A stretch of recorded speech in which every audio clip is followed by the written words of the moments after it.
History at CECC. And there it is. Both platforms online, and Dick will take it home. What a game. Take a victory lap, take a bow, and take the headsets off and start to yell.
Forces a jump with it this time, and they both stand shielding in the gun smoke, but eventually they both back off again. Pops him up with a bomb and finally gets an up air right there. He was so dangerous, and if it connected, it was likely to stock. So many things can kill Trajan now at 167. They cannot afford another strong hit here.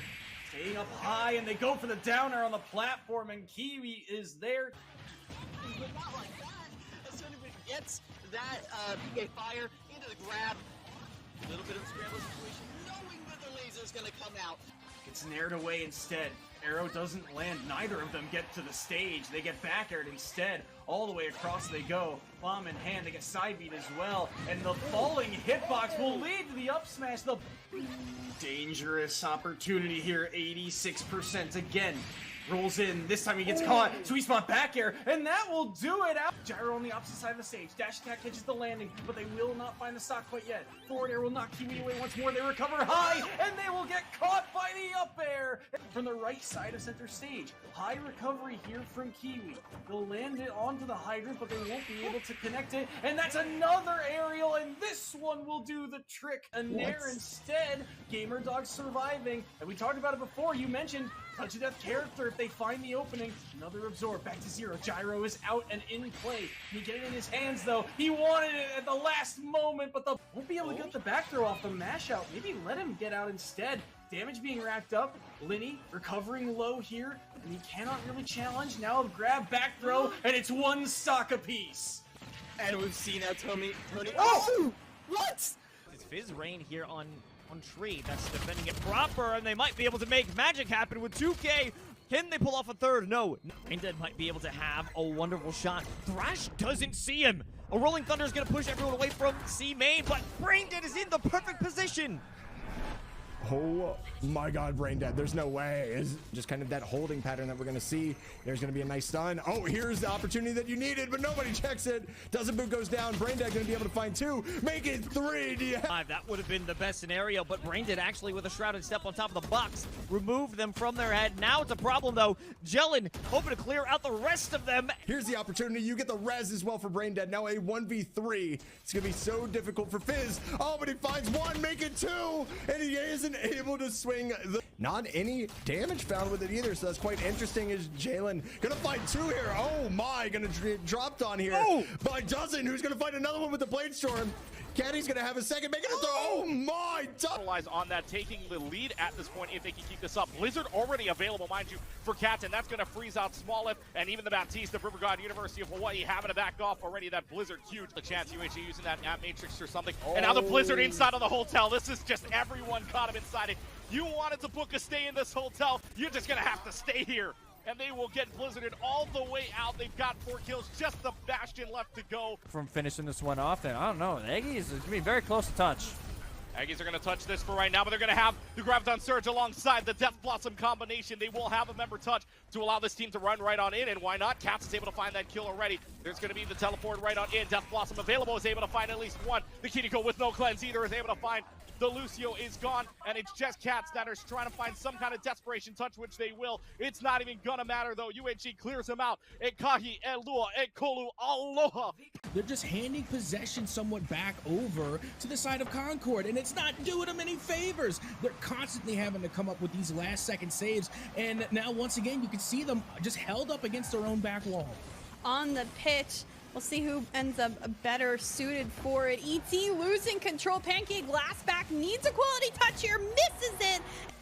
They've been certainly winning a bunch of their 50s. Helix off the back wall. What an angle! But Pancake 50 and the control by LA Tech insane right now with the demo play and with the quick shots. Jazzy, the second one on target. Working out with the handful of opportunities they have and making the most of it. Judo, double tap read here. You can't miss those. Will go off the back end of the car. Concord, but Helix now. Flip reset. ET ends up getting bumped to steal the goal. Back towards the other end. ET sends it out the other way. Judo. Back to Lena. Sends it up. Bar down. Is it in? Jazzy completes the shot. Trying to set up a passing play here is Concord. This one back out. A little bit of 2v1. Trying to shadow this. The flick. It's on target. Judo to get it. LA Tech.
Good evening, everybody, and welcome into more League of Legends action here on Esports U and the Esports U Twitch channel. My name is Yanni.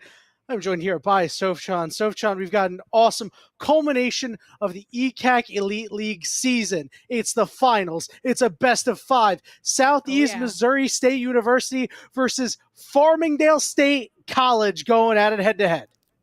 Oh, yes, they are. And we love our finals. Our best of 5s is where we really see the potential of all of these teams in collegiate, Yanni. And we know that all of them has such experience facing each other throughout seasons and throughout years. So today, I'm looking forward to seeing many of those target bans, especially those players going for one trick, such as an Evelyn, might be coming up. Yeah, and that is a clear reference to Bubble Blue, the jungler over for Farmingdale. That team is pretty scary, but SEMO, otherwise known as Southeast Missouri State University, I'm going to refer to them as SEMO because let me tell you, that is a lot to say. They have a lot Very to long. say about who the better team may be. They have gone on a pretty good run here in order to make it to the finals, a regular season of 4-2, but then they beat Q Maroon, they beat the ECPI Rams, and then they had a clean sweep of Brooklyn College Gold. They took out the entirety of the third division of the Elite League, but now they stand in front of Farmingdale, who has not dropped a game all season long.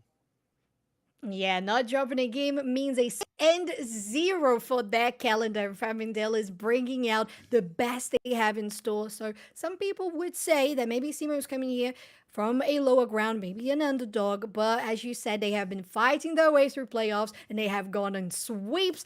And it, excuse me, it makes such a big difference to how they're feeling into facing such a high seed Farmingdale that was the first seed in their division. Yeah, the first seed everywhere, right? Because they didn't just drop a series, so they didn't drop a game at all. Like, literally have never lost. Yeah. It is crazy. Insane. So I don't know what I want more. I don't know if I want to see Farmingdale complete the clean sweep and not drop a game, full or circle. if I want to watch SEMO make them bleed. I want to see if gods can bleed, and the first step, so is by heading into the draft, because we all know draft a huge bearing on the game when it comes to League of Legends.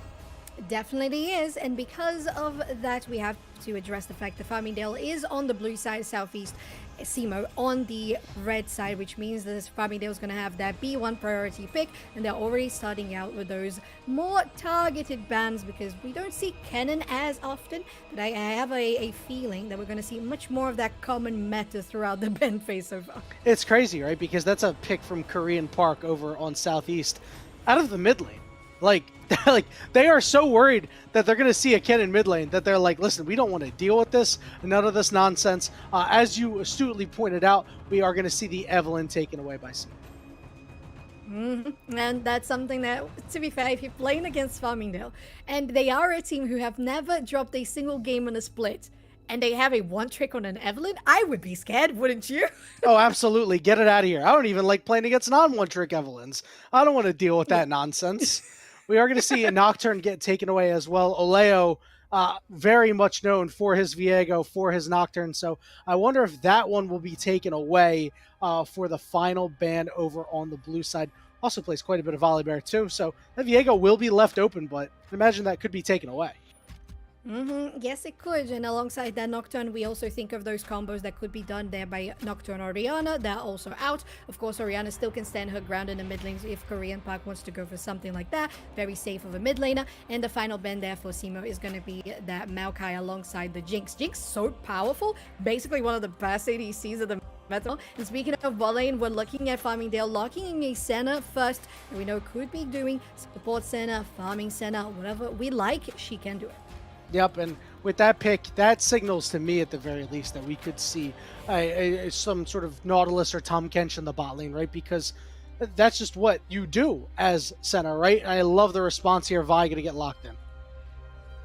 So good. Oh, would you look at that? As you said, Yanni, that's going to be a Tom Kench getting hovered, potentially locked in, just to deny that Senna Tom Kench combo that is just so powerful. It's going to be locked, which I love from SEMO. So they're very much aware of not just the meta at the moment, but what exactly Farmingdale wants to bring to Summoner's Rift. Now looking at their second pick, hovering at Jarvan can rival really well the Vi in the early game. Both of them has searching great engages, and one thing we mentioned as well would be in Oriana, also getting hovered. Yeah, and you know what? That would be such a great combination if they want to go into it. Now, it's certainly a couple of champions on the other side for SEMO that can certainly take their lumps, right? Everybody knows that. Vi is more so a bruiser nowadays with good sustain, but of course everybody knows Tom Kench is just so hard to bring down. There's so much HP, and when you don't think he's got HP, he's got shields, and then when you let him off the hook, he's got HP again. It's just ridiculous. So we will see the Jace will be the final lock-in here. So, Soph, what do you think these teams need to put together to round out and complete these team compositions? So here for the side of Simo, I just really need some AP damage. We're lacking that massively. I wouldn't be mad to see potentially a Kai'Sa coming through for the bot lane, although I mean, I think it would work out well with a Tahm Kench. I don't think that's a bad pick. But if you're looking for that Jace on the top side, you really require a huge AP mage in the mid lane to go rival the Orianna. I wouldn't be mad to see an Azir. I think you have great access and it pairs out well with the Tahm Kench and the Vi, especially when you have the Jace to help it up with the poke. But looking at that bend so far, it could help us see direction, and Farmingdale chooses to focus directly there on the bot lane for the Azrael plus Zeri, and Simo focusing on the support with the Nautilus and the Darius at the top lane. Yeah, this is really interesting here. I'm surprised of a couple of things. I'm surprised that Farmingdale just allowed them to take away Tahm Kench and ban Nautilus. It's got to mean that they have something else cooked up to pair with this Senna. And on the other side for Simo, I am quite surprised that they didn't go through with an Aphelios pick here. I feel like that would go really well with the Tahm Kench, but instead we will see the Hui get locked in for a little bit of long-range control. To be fair, when I look at Hui and I look at Aphelios, they kind of look like emo-ish the same. So they're very similar. Maybe that's what they were thinking. They got confused. No, just kidding. Now looking at for the side of Farmingdale, maybe a run it back to what we saw earlier in the season for LCS with that Zac in the top lane, but with the Cho'Gath locked in, it has to be something different. So, what? Wait. Senna Cho'Gath. Oh, it's bot lane. Senna Cho'Gath. Senna Cho'Gath. Okay. Senna Cho'Gath is a combination that you would only hear in whispers. The dark technology. Listen, there's a couple teams that have piloted this to success in leagues like the NACL, even in collegiate, right? I know that Collimer over at Ole Miss was a big proponent of cooking that one up a little bit for a little bit of time. It kind of fell by the wayside as not the greatest pairing. It's kind of on the same tier as like a Senna Scion, but still quite good. Very tanky as well. I actually like what Farmingdale's put together here. And, well, okay, so we were talking about the potential of a lack of AP damage. They brought it in with the Hui. Perfect. Very good, just staying in that regard. What's going on the other side? Exactly. That's what I mean. That's what I mean. That is a Camille. It could be a Camille Tahm Kench in the bot lane, because I don't think... You're so right. I didn't even think about that. That wasn't even on my radar. It wasn't, but it's actually not as well, because we have Frost on the Camille in the top lane, plus the Jace in the mid lane with Hui in the bot. So kind of like an APC situation. There's a couple of options that they have here. I really like it. It does look like... It's true. Yeah, it does look like that Hui is going to go down there, and they're going to put Camille up at the top side to match French Delta Force. I very much like that. You kind of give this Camille a bit of a free lane to farm up in. Zac does have some kill pressure, but also you can't put very much kill pressure on him due to the cell division, right? So this Camille is going to have to just farm up, have a safe time, and if you get a little over aggressive, Bubble Blue could show up in the top side. It's true, and as well for the side of Simo, if you have Korean Park just bullying the Orianna early game, getting those hits from a good range distance and just deny her from the farm, you can allow a Leo to go in the top lane as well, force out that cell division you mentioned from French Delta Force, and try to deny even more what Zac could have of an impact, of course, in that mid to late game. But I'm interested in this bot lane. Of course, I'm always biased for bot lane, but this one in particular is just so interesting. You mentioned very correctly the Senna Cho'Gath. That is the case. It's something that has been tested, approved. But the way with the Tahm Kench, this is very situational. It kind of feels like a team that is looking to really flex things around and put everybody in where every lane in particular is going to be faring better. Well, it's game one of this best of 5 series, Soph. And you know, in game ones, things can get a little wacky, right? Jakima has a propensity to be able to play some interesting champions in the bot lane, which we're going to see with this Cho'Gath. Farmingdale, they managed to overcome a lot. 2 role swaps on this team. Froggy has done the unthinkable and has played all 5 roles in competitive, and French Delta Force was the jungler, now the top laner. So this is going to be the big test, right? Simo, on the one hand, they're looking like underdogs coming through, as we talked about earlier, but Farmingdale, there has to be a team that is able to crack the code against these lane swaps. Why not Simo? It's true. You're very, very correct on that one, Yanni, because if you have a team that has already had their players playing in different lanes, you have a little bit of an upper hand on that regard. And if Simo knows that, and of course they do, that's why they're going for something different, something out of the box, unorthodox, that can try to just apply some pressure in different ways. And we'll see what's going to be the first rotations, because so far both of the junglers are on the top side of the map, could be getting that rotation to the bottom, and not really looking to go against what we mentioned there, maybe forcing out the cell division. Is going to be just up to Camille. You can already see Korean Park trying to do what they can to cause some problems here for Froggy, right? And that's the thing with Jace. Jace will always get an advantage in the early game because of his damage, because he can do both. You miss position, he goes melee. But remember, Soph, I don't know if you know this, but the tail of NA Jace is strong because after laning phase, they tend to disappear a little. It's true. It's true. You have that big power spike, especially on those just based on base levels and base stats of your kit, that you can really deny the Orianna in the early game, but you really have to have a good scaling option to get that lethality coming out through in the late game and enable that to burn through the amount of shielding and healing that you have with Orianna, with Zac, with Shogath, with Senna. You know, it's quite a lot. Yeah, this is going to be a difficult team composition for Simo to chew through. We'll see if they're able to do so. You can see Bubble Blue is a little bit faster on the jungle track here than Oleo. Soph, with both of these junglers heading into the bot lane, what do you think? We go see a little bit of a fight break out soon? I think so. There's already a TP coming out from Froggy there in the mid lane because of that amount of pressure that Korean Park was applying, but also a good rotation because they didn't lose any minions on that wave, although they are, of course, a little bit behind on CS because of that poking on the side of Jace, of course, as you would expect. Now, with both junglers rotating here for the bottom side and a very advanced lane for FSC, you get a little worried of what Oleo can do to try and at least deal some damage, force out some summoner spells. So far, all's quiet on the Western front. One of the things that we did mention a little bit is the fact that this Camille has a nice little bit of a farm lane. I do find it surprising that Frost elected to go into Ignite. So you can see Oleo in the bot lane clearing out that ward, but Bubble Blue is right there and does get spotted out. So ultimately, the plan was foiled, so... Yes, it was, but they're going to meet each other here for the Scuttle Crab fight. Could even try to get a steal. They do. They managed to get that one, and Oleo takes the lead.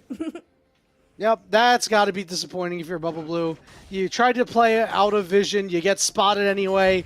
Oleo takes your crab, takes your lunch money, tells you got to do his homework now.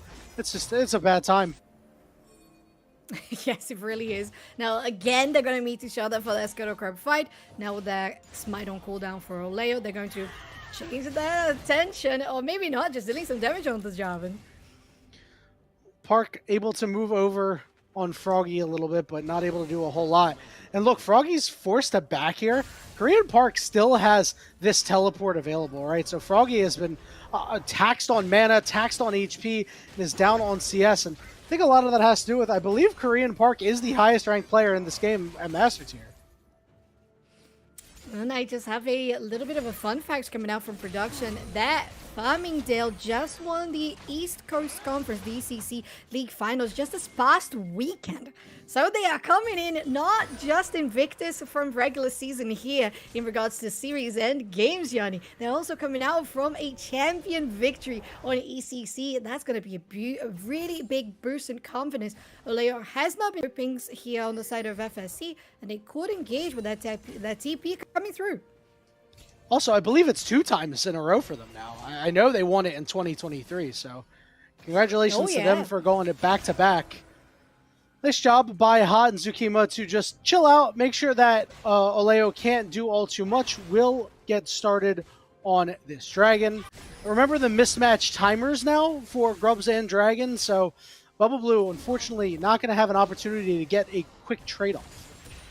And especially because you have Simo pushing out this bot lane very effectively, and because Hui has so much more of that clear right now compared to the Senna and the Cho'Gath, they can take advantage. That's going to be a clean first Drake. Let's see if they want a little bit more here. Zukima and Hot are both level 4. Meanwhile, on the top side, Friends Delta Force has been ignited and has been turned into 4 blobs. The question is, can Frost take them all down? Camille, not known for having high cooldowns, but he wants to go back in for this as Frost is now level 6, which means Hextech Ultimatum is available, and the 1v1 locked in a cage, and you're not doing just fine. First blood for Frost. That is huge. Simo getting the first blood here, especially on the lane that we mentioned, could be a little bit stale or even depend somewhat on that gank from earlier, but they decided no. Use your forces on the bot side. I am fine. The Camille did exactly as it should. Frost getting that first blood is so advantageous for them. Even guarantees that Oleo also gets not just the first Drake, but the Void grabs as well. Yeah, really good early sequence here from Simo. Getting all the objectives, getting first blood. The only problem is, you know, the scaling is still on the side of Farmingdale in a sense of this bot lane, right? See if Bubble Blue wants to do anything up here. Korean Park is going to be the first to move over. Froggy does not have teleport available, so they're going to keep going for this. Camille flying in as well, and they take him down. Korean Park with the kill. Simo on 2-0 already here on 7 minutes of game, and Oleo can even take this invade, stealing now the blue buff. Such a good notion of the summoner spells for Froggy, as you mentioned, the TP being down, because of course as a consequence of Korean Park doing so much pressure in the laning phase, getting the Orianna out, now also out farming them by around 20 CS. Simo is looking good. Yeah, honestly, they're everybody who they want to be fed is fed right now. You've got a nice CS lead plus a kill up in the top lane and in the mid lane, and if you're going to play a sort of bot lane that allows this Cho'Gath, this Senna to scale up, you better be damn sure that you are getting advantages elsewhere, and that's exactly what they're doing. They're playing this composition very well. And it's actually very interesting how, as you said, not just the composition overall as a team, but also the micro level of every single lane. Have a look at FSC, for example, and how they're doing here on the bot side. How is Tsushima, as a Cho'Gath, out farming the Hui? It's just very interesting because, of course, we have that fasting center to... Not exactly the fasting center. She's got the support item, so she's going to be getting the... And the stalls... How are you really getting down a melee that needs so much scaling? Listen, there's no way that should be happening, but it is, right? We do live in that universe where it does. I suppose the one interesting thing is that Cho'Gath's passive actually puts in a lot of work. Most people don't really think about that, but you get poked out, all of a sudden this passive's here, you get to heal up a little bit. All right, everything's fine. You have Senna healing too. You can heal more than Cypher can actually deal damage to you because he's gated by that mana bar.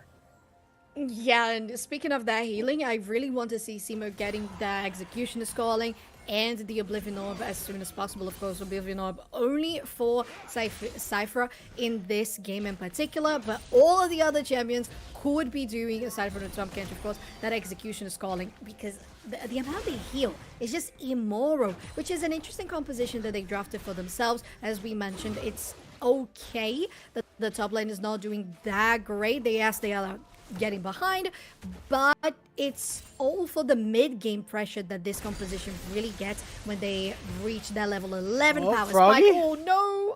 Froggy is still alive for now. I have to cut you off for a second. Did you just say the amount of healing that they do is immoral? Yeah.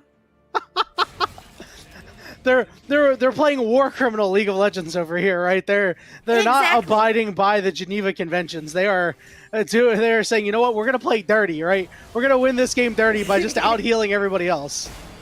It's true. It's true. We could even say that from immoral, they could be immortal as well. Oh yeah, you know, it's looking like it. French Delta Force ignited once more, but still alive as Frost can't get the better of them. Dawning Shadow goes up, but nice little sidestep there. I mean, they did get the kill the first time around, but I'm still curious about the Ignite take. Yeah, I think it's fine. I think you want to have that pressure anyway. I suppose you're going to need it later. Expecting for... Yeah, true. But I mean, I think they're just looking to have the opportunity as quickly as possible. But now this bot side, FSC is really positioning for that Drake spawning in 15 seconds. Yeah, they're trying to make a play down here, but unfortunately the wave pushing towards Simo, so Bubble Blue and Froggy can't do a whole lot. They're going to get in and clear some vision, but Oleo is on the way. Korean Park is on the way. It's just a pressure cooker waiting to happen, and Froggy gets chunked by Korean Park, and just 1v1 by Korean Park, and Oleo is going to try to cease and desist on top of Bubble Blue, and it's Simo knocking them all out. That is insane. A little bit of a mispositioning from Froggy, I would say, as well, because they didn't have much of that vision outside and behind that wall, since it's so big, and now they were trying to get that vision cleared on the top of that bush.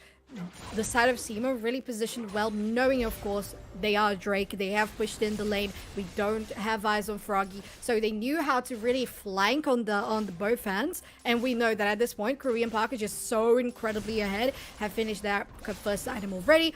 2-0-1, and with the season assist you said there for Oleo, you can just chase anybody down. That's 2 more kills for Simo. Yeah, unfortunately, have you ever heard the story of the frog in the boiling pot of water? Well, unfortunately, you're supposed to turn it up slightly, but we're 12 minutes in, and this pot is boiling right now. And Froggy is aware that it is, but it just isn't able to really do anything. Can't get close to be able to shockwave anybody, because Korean Park, playing fearlessly, does not care who he might run into, just knows that he can outplay anything, and that's 6 full grubs going over to Simo. I was just going to mention, it's not just the fact that they have all been able to guarantee that pressure here on the mid lane, Korean Park. The bot side, they were just holding that place. They weren't looking to go into any skirmishes, but Oleo was really reading the map super well, guaranteeing that Korean Park could have that lead. Oh my god! Your shockwave doesn't matter here, but Korean Park is now on the wrong side of the tracks in a 2v1. He's about to get rooted up as well. Can you take out Hot? The heal out from the Senna means that Korean Park can't close out and goes down. Oh, that boiling pot was definitely hot, but not hot enough to take down the Senna. Oh my word. But again, both of these junglers are going to be facing each other Frost when they're going for that Scuttle Crab. Bit of a skirmish going on. Hot is nearby, but very low. Flash is expended. Senna trying to get away. Cataclysm going down. They're going to try to turn, but Frost coming out over the wall, and they mob the Senna. Double knockups, and more knockups coming through. Means it's a double kill for the big green blob in the top lane. Ooh la la! French Delta Force came in clutch for that fight. Very necessary, because Bubba Blue can have the Cataclysm, but of course, at this stage of the game, it's not going to have enough damage to clean them as fast as possible. And because of that season assist going over the wall, when you have vision on Froggy, that's going to be very dangerous and very difficult to escape, especially with no summoner spells. It has been a couple of times that we've seen Froggy go for a shockwave defensively that it doesn't even connect because they die too quickly. Yeah, it's been really tough. You have to time that perfectly, and it's difficult, especially with how much damage Korean Park can do with so little time. But Farmingdale, at least getting a nice little shot in the arm here. You would have liked it to be onto Froggy, but you'll take some kills on the French Delta Force. Hot managed to pick up 3 assists in that scrap as well, so nice little infusion of gold. For the scaling composition, if you stem the bleeding, you should be okay. It's true, because as soon as you get to a moment, especially past the 14-minute mark, right now, the enemies are going to be more likely to take down those towers, especially on the Herald front as well. And with the lane pushed in, you're more safe. You can have a little more place and space for you to be farming and getting back on track for that mid 15 to 20-minute pressure, especially when you hit that level 11. We're going to be wary of especially that level 11 on Korean Park that is already on a 3-1-1, about 35 CS ahead. Yeah, it's a pretty large, sizable gap here, but at that point, you just got to worry about yourself. Speaking of worrying about yourself, Hot is on the wrong side of the tracks right here, but they haven't been spotted. Able to solid snake their way out. I think they have no idea. The only problem is could see an issue on the other side. Zakima and Bubble Blue trying to walk it out, and they are able to. So crisis averted. Wow, how did that get averted, to be fair? Because I thought they were going to get caught out for sure. But then when you have Hot going out on the back, just sneakily, quickly, it's all good. And that was a lot of time. I wouldn't say resources, but definitely time is a resource that Simo was trying to get in regards to taking down that bot lane. Of course, have some of that pressure on the bot side for that Drake in 40 seconds. Now French. Yeah, it's going to be a big problem for French Delta Force. He's going to jump right on top of Korean Park. Korean Park, though, not taking turret aggro until now. Very hard to go down. Cell Division is out. Teleport coming to protect the blob. So they're going to take the turret and get out. Oof. Well, that's one thing that we mentioned. As soon as the tower goes down, it's when your lane gets a little bit easier to farm. You can be more reserved and not expose yourself to the Camille that's dealing so much damage. But here on the bot side, Leo still looking to get something onto Hot and Tukima. It's going to be a little difficult, especially if you can't get that close to Hot. The good news is for Simo, Dragon coming up here. It is a Cloud Soul. We didn't really talk about that. And you see some benefits for the side of Simo. Not a whole lot, but you'll be happy to have it in your back pocket anyway. For sure, but there's also a rotation coming out. Oh, no. Korean.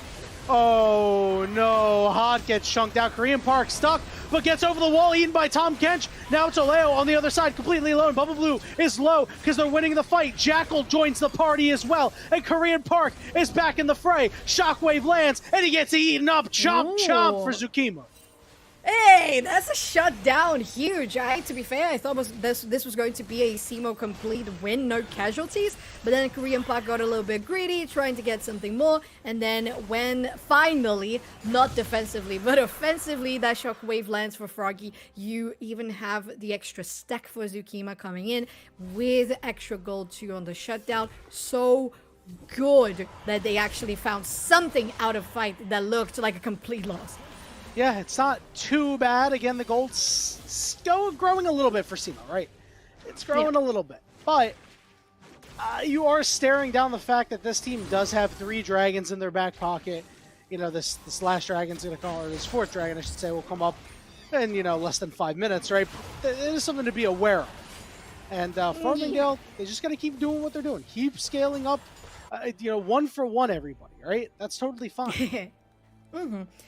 As you said, you gotta be worried as well because there is a outpace that Zero is guaranteeing that this game is on so far with 6 Void Grabs, the 3 Drakes you mentioned, especially being on top of the timer for the next objectives every single time, so they get advantages on the fights, and they have been winning now on 8 kills over the 4 for FSC. So how they are doing things is taking advantage of this early to mid game pressure that they have.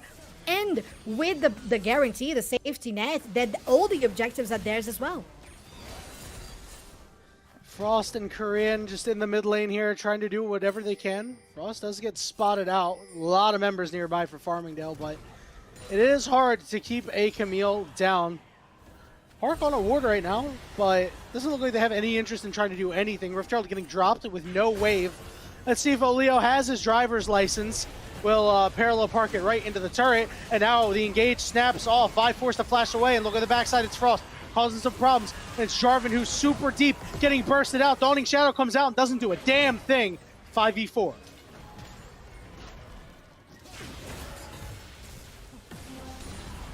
Turret gonna go down. Shockwave doing quite a bit there, but it's ultimately a defensive Shockwave and nothing more. Farmingdale just trying to desperately hold the line here and not give up too much ground, but that mid turret going down, that is a lot of gold coming over to quite a few members here, and Simo got the kills that they wanted. And Simo, again, guaranteeing that everything is looking good for themselves. We mentioned there is a little bit of a good side to those tier 1s getting taken down so early because you have more space to... Oh, no, Froggy! I have a feeling that Korean is going to park that hammer right on his face, but teleport coming in. Jackal in the area as well. Zach trying to fly over. Here's Bubble Blue too. Nice sidestep. Korean Park is going to get knocked up.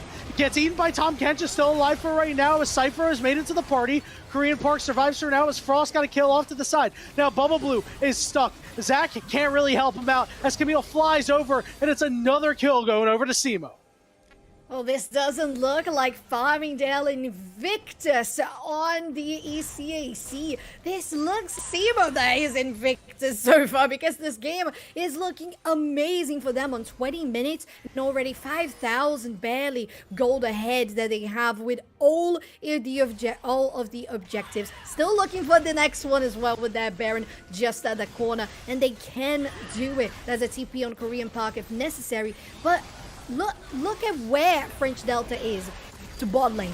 Your jungler, Bubba Blue, didn't have the... Oh, okay. Are you going to get taken?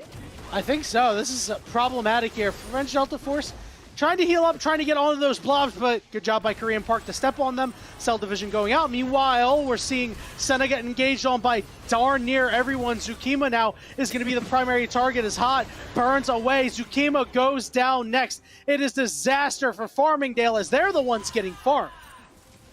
Yes, they are looking like a great real estate for SEMO on this one because they have every single recipe in the book to guarantee that they can take this to a victory. With 40 seconds for the next streak, they are not going to fancy go over for a Baron push when they can just very easily, more comfortably go for a Drake fight, guarantee a soul. Of course, being a Cloud Soul is not going to be that impactful, but with a team of the Tom Kench, Vi, and Camille wanting to really chase after you, even Korean Park on the Jace, they are happy about it. This is a scary move by French Delta Force, but he is healing quite a bit.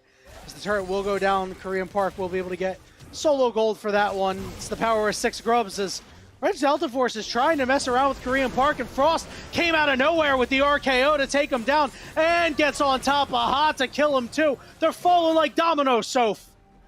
Ah, that felt really cold. That didn't feel hard at all because, unfortunately, your support coming into you and feeling like, man, why were you there to begin with? And that is the thing that gets SEMO on such a clean, easy take of a Drake once again on a soul point. Oh, Bubba Blue, he's caught in his own jungle. They're doing their Bubba Blue camp. He even flashes away and he falls too. Just another jungle camp waiting to be taken down, as SEMO has total control everywhere. This doesn't feel like a team that has lost 2 times in regular season, but it does feel like a team that is very strong in how they're going to go about this victory, with those Void Mites taking this tier 3 down to 40%. The next minion wave also coming up, and bot side you have Frost pushing out as Camille and can guarantee even to take down this one as well. Soph, it just feels like Farmingdale has fallen on an escalator and they just keep hitting a step, but they're not actually going anywhere. They keep falling. They need to do something to steady themselves and to not give up anything more, because guess what? Their perfect season may be evaporating right in front of their eyes. It could be. It's turning into clouds, like that Cloud Soul that SEMO guaranteed, because they are 7,000 gold ahead. And at 23 minutes, this is a considerable lead. This is a lead that SEMO has been executing well, growing into the late game presence that they have at the moment. Although, of course, the side of FSC would have somewhat of that upper hand in regards to the Senna power, the Cho'Gath power, even the Orianna power. But they are negating it. They're completely denying what FSC can do. And they have all control over that jungle as well. Look at all those wars around the map. Yeah, it's lit up like a Christmas tree right now, Soph, and we're just in the Baron waiting room, as many casters, i.e. Shibi, would like to say, because there's nothing else that really needs to be done here for SEMO. They're continuing to put pressure on with Korean Park inside lanes. They're hovering around this Baron, but they don't really need to do it either, right? They can just use their 6 grub power. They've got 2 fantastic split pushers in the form of Jace and Camille. So why not continue to squeeze the life out of Farmingdale? Yeah, they're going to be squeezing, turning everybody that even isn't Zac into blobs. And as you said, once they have gotten enough of that juice out from Farmingdale, they can go safely for the Baron and do it exactly as they have been doing on all objectives throughout the game, 50% on that Baron. And it's going to be confirmed by SEMO with it 100% confirmation of objectives on the game. Yep, it's been a darn near perfect game for SEMO aside from kills, right? All of their turrets remain up. They've secured every objective. They've won almost every fight. I think there was one fight that didn't go their way. But other than that, they've been really on top of their game, and they look mighty impressive. You know, we talked about how their playoff run has been pretty solid, right? They did drop a game during their playoff run, but that's it. They 3-0'd a really good Brooklyn team that is typically well prepared because of the work that Tentacle Coach does.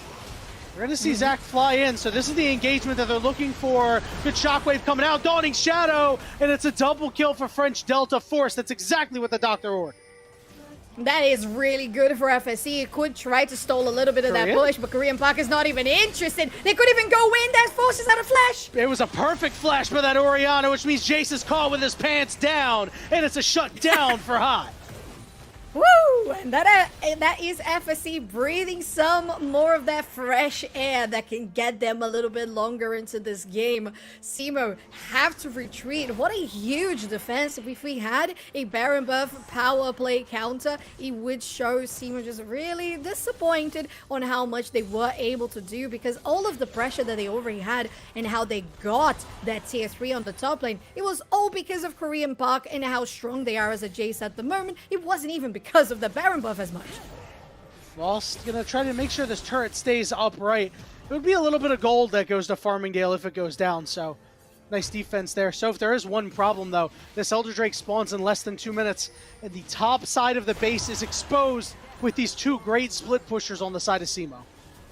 Yeah, and not just the split pushes, you have everybody that owns a TP with a TP available. So there's going to be Frost, Korean Park, Cypher, if that is the case, that can really reposition and go for any sorts of side pushes, re-comebacks on engages, because if SEMO just takes out the Elder Drake, there's no way whatsoever that FSC takes the game. It's just something very by the book for League of Legends. You guarantee all objectives, you guarantee the fights at the final objective, and it's all good to victory. You can already see they sent Frost to start doing some work on that top side. Froggy is going to have to answer it. So if they manage to keep Froggy down here for until this Elder Drake spawns, that's going to be a shockwave down that can't be used in that fight. An inhibitor did melt like butter.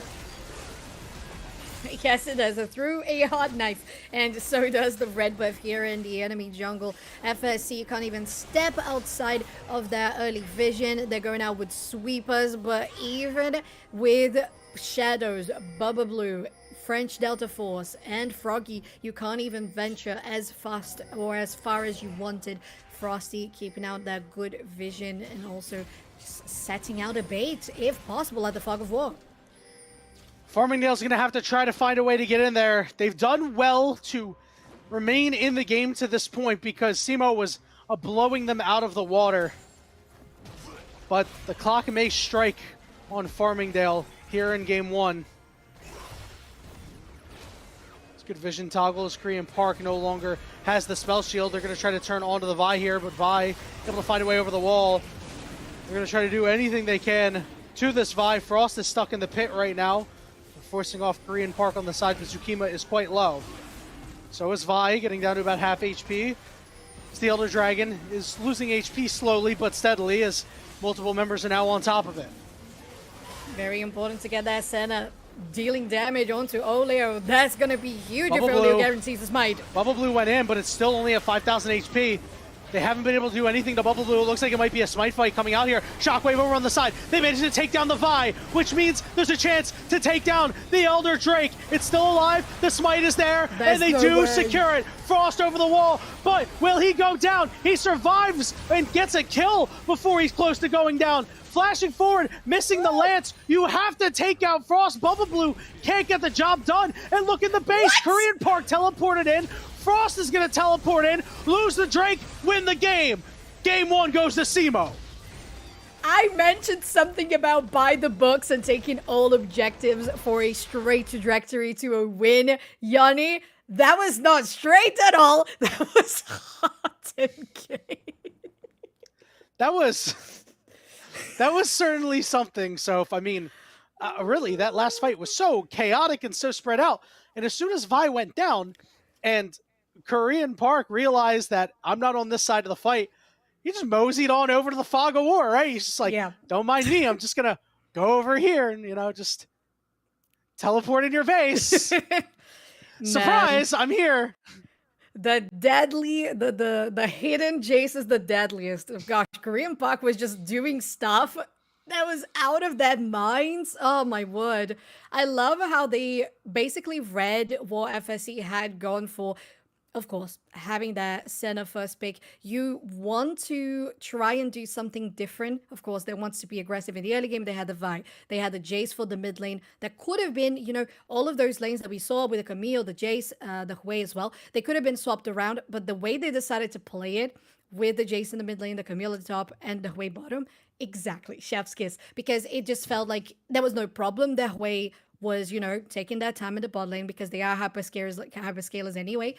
So is the Senna. The Senna does need the time to grow, and so does the Cho'Gath. There's no kill threat coming from it when you're talking about supports and supports that come in for engage. So Simo just read everything so well and executed it exactly as they should have. Yep, they got their lead up in the top lane. Their Camille was strong, and they busted open a lead in the mid lane, and Korean Park was absolutely crazy and a big issue that game. Farmingdale is going to have to go back to the drawing board because now their perfect season is over, but ultimately they still want to win the prize. They still want to win the finals here, but Simo clearly has something to say about that. We're going to take a very short break, and when we return, we'll give you the Game 2 draft between Simo and Farmingdale State College. Don't go anywhere.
Welcome back, everybody, to the ECAC Elite League of Legends finals between SEMO and Farmingdale. SEMO shown that gods can bleed as Farmingdale dropped their first game of the entire season here in the finals. Now, Sofchan, they find themselves down 1-0. Yes, they do, and that is something to be saying about SEMO's competitive style play. Everything. The draft was so interesting and intelligent. They had a little bit of versatility with the picks that could be going on different lanes. They executed well how they saw they could be countering the enemy better. The Camille onto the Zac, the Jace onto the Orianna. The Hui in the bot lane, you know, it's where you put your AP damage, I guess, because nothing was going to come out of the bot lane anyway against the Senna plus Cho'Gath. But this game here, it also means that with the bans that we saw previously in the draft, targeted bans, more meta bans, they are also going to be specially targeted, I would say, a particular Korean Park Jace. Yeah, and one thing to note is, you know, we did have some discussions about it, and you know, we did think that the Farmingdale draft was like pretty okay, but then taking a look back at it, you know, you've got Jarvan in this composition, and he wasn't really able to do anything in the early game. Yeah, it's a big problem that we mentioned is the fact that they have, of course, when it was, I think, a Vi on the second or third pick on the red side, and then you go for the Jarvan to have the early game pressure you mentioned. The rest of your composition doesn't really follow it up. So how and what do you do with it? Maybe a good strategy could have been to try and intercept the Vi, like keep good track of where she's going, try to get her onto low HP, burn something out, steal out the Scuttle Crab, but they were also missing the smite fights on Scuttle Crabs, which is very, very unfortunate for them in this early game. At the end of the day, they couldn't just effectively hit anything in regards to gank. Now, well, let's see if they can hit on this draft. Farmingdale still going to stay on the blue side. SEMO going to be on the red side. So if you called that the Jace might be taken off the table, you do need to forego a ban, right? If you are the side of Farmingdale, because of what was taken out the first time around, right? It was that Volibear, that Nocturne, and that Kennen. So which one do you think they leave up? Well, the Kennen is already in, so well, I would say... Yeah, for sure. Considering how they did Orianna, I would say they take out Nocturne, because then they could do Orianna Nocturne together. But that's not what they're going to go for. Okay. It's fine. We just blurb out ideas. They haven't banned it yet. But, yeah, okay. Never mind. Now we just blurb out some predictions. That's what casters do. We shout at what's on the screen. And what's on the screen for the side of Simo so far is that Evelynn targeted at Bubba Blue. An absolute one trick of a Evelynn player, and the Jinx that, of course, is just very powerful in the bot lane at the moment. Yeah, not too surprising. And I guess the biggest telegraph here is that we see this Jace go to the wayside, I'd imagine. At that point, that does leave the Volibear open, which, you know, is a champion that has gotten nerfed a little bit and is a really good flex, but it is a champion that Bubba Blue likes to play a lot. So we'll see if that comes to actually pass here, and the implications of being able to take a Volibear, right? So if, you know, Farmingdale goes that way, they're going to need better lanes to pair up with this thing. Mm-hmm. I was thinking, for example, for that top side, something on the sides of a Rek'Sai could work really well. It's just very powerful at the moment. You can be facing against people that want to be doing damage, like duelists, bruisers, because you can heal up massively when you just go underground, but you can also be in a position to do damage as well, especially if you want to go for early rotations for Void Grubs or anything on the meta. But Farmingdale, coming out from a Senna first pick on the previous game, now hovering a Karma, so that's going to be locked in. Of course, still good as support, still good as mid laner, not as impactful as it once was before the nerfs on the Karma and Malignus, but still a very powerful champion. Absolutely, and a triflex, right? People don't take Karma up in the top lane as much as they used to, but it is a thing, right? So we'll see what the option is, and I like that Farmingdale's keeping their options open here. Compare a really strong lane up, and on the other side, Simo, they know what they want to do. They're going to go back to the well on this Vi. I would be really interested to see them take away the Orianna here and play it themselves, because I think Vi Ori is a solid enough combination early on, and then obviously post 6, you target somebody and they die for sure. Yeah, and how Simo played as well, and that's going to be the denied Orianna you mentioned, locked in for Simo. How they played was also so successful against the Orianna that, of course, they have that knowledge on how to well execute the Orianna on their end now.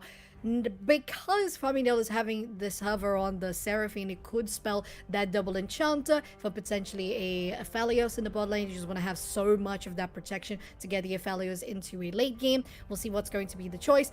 That Volibear that was banned out by Farmingdale is going to get picked for French Delta Force, most likely there at the top side.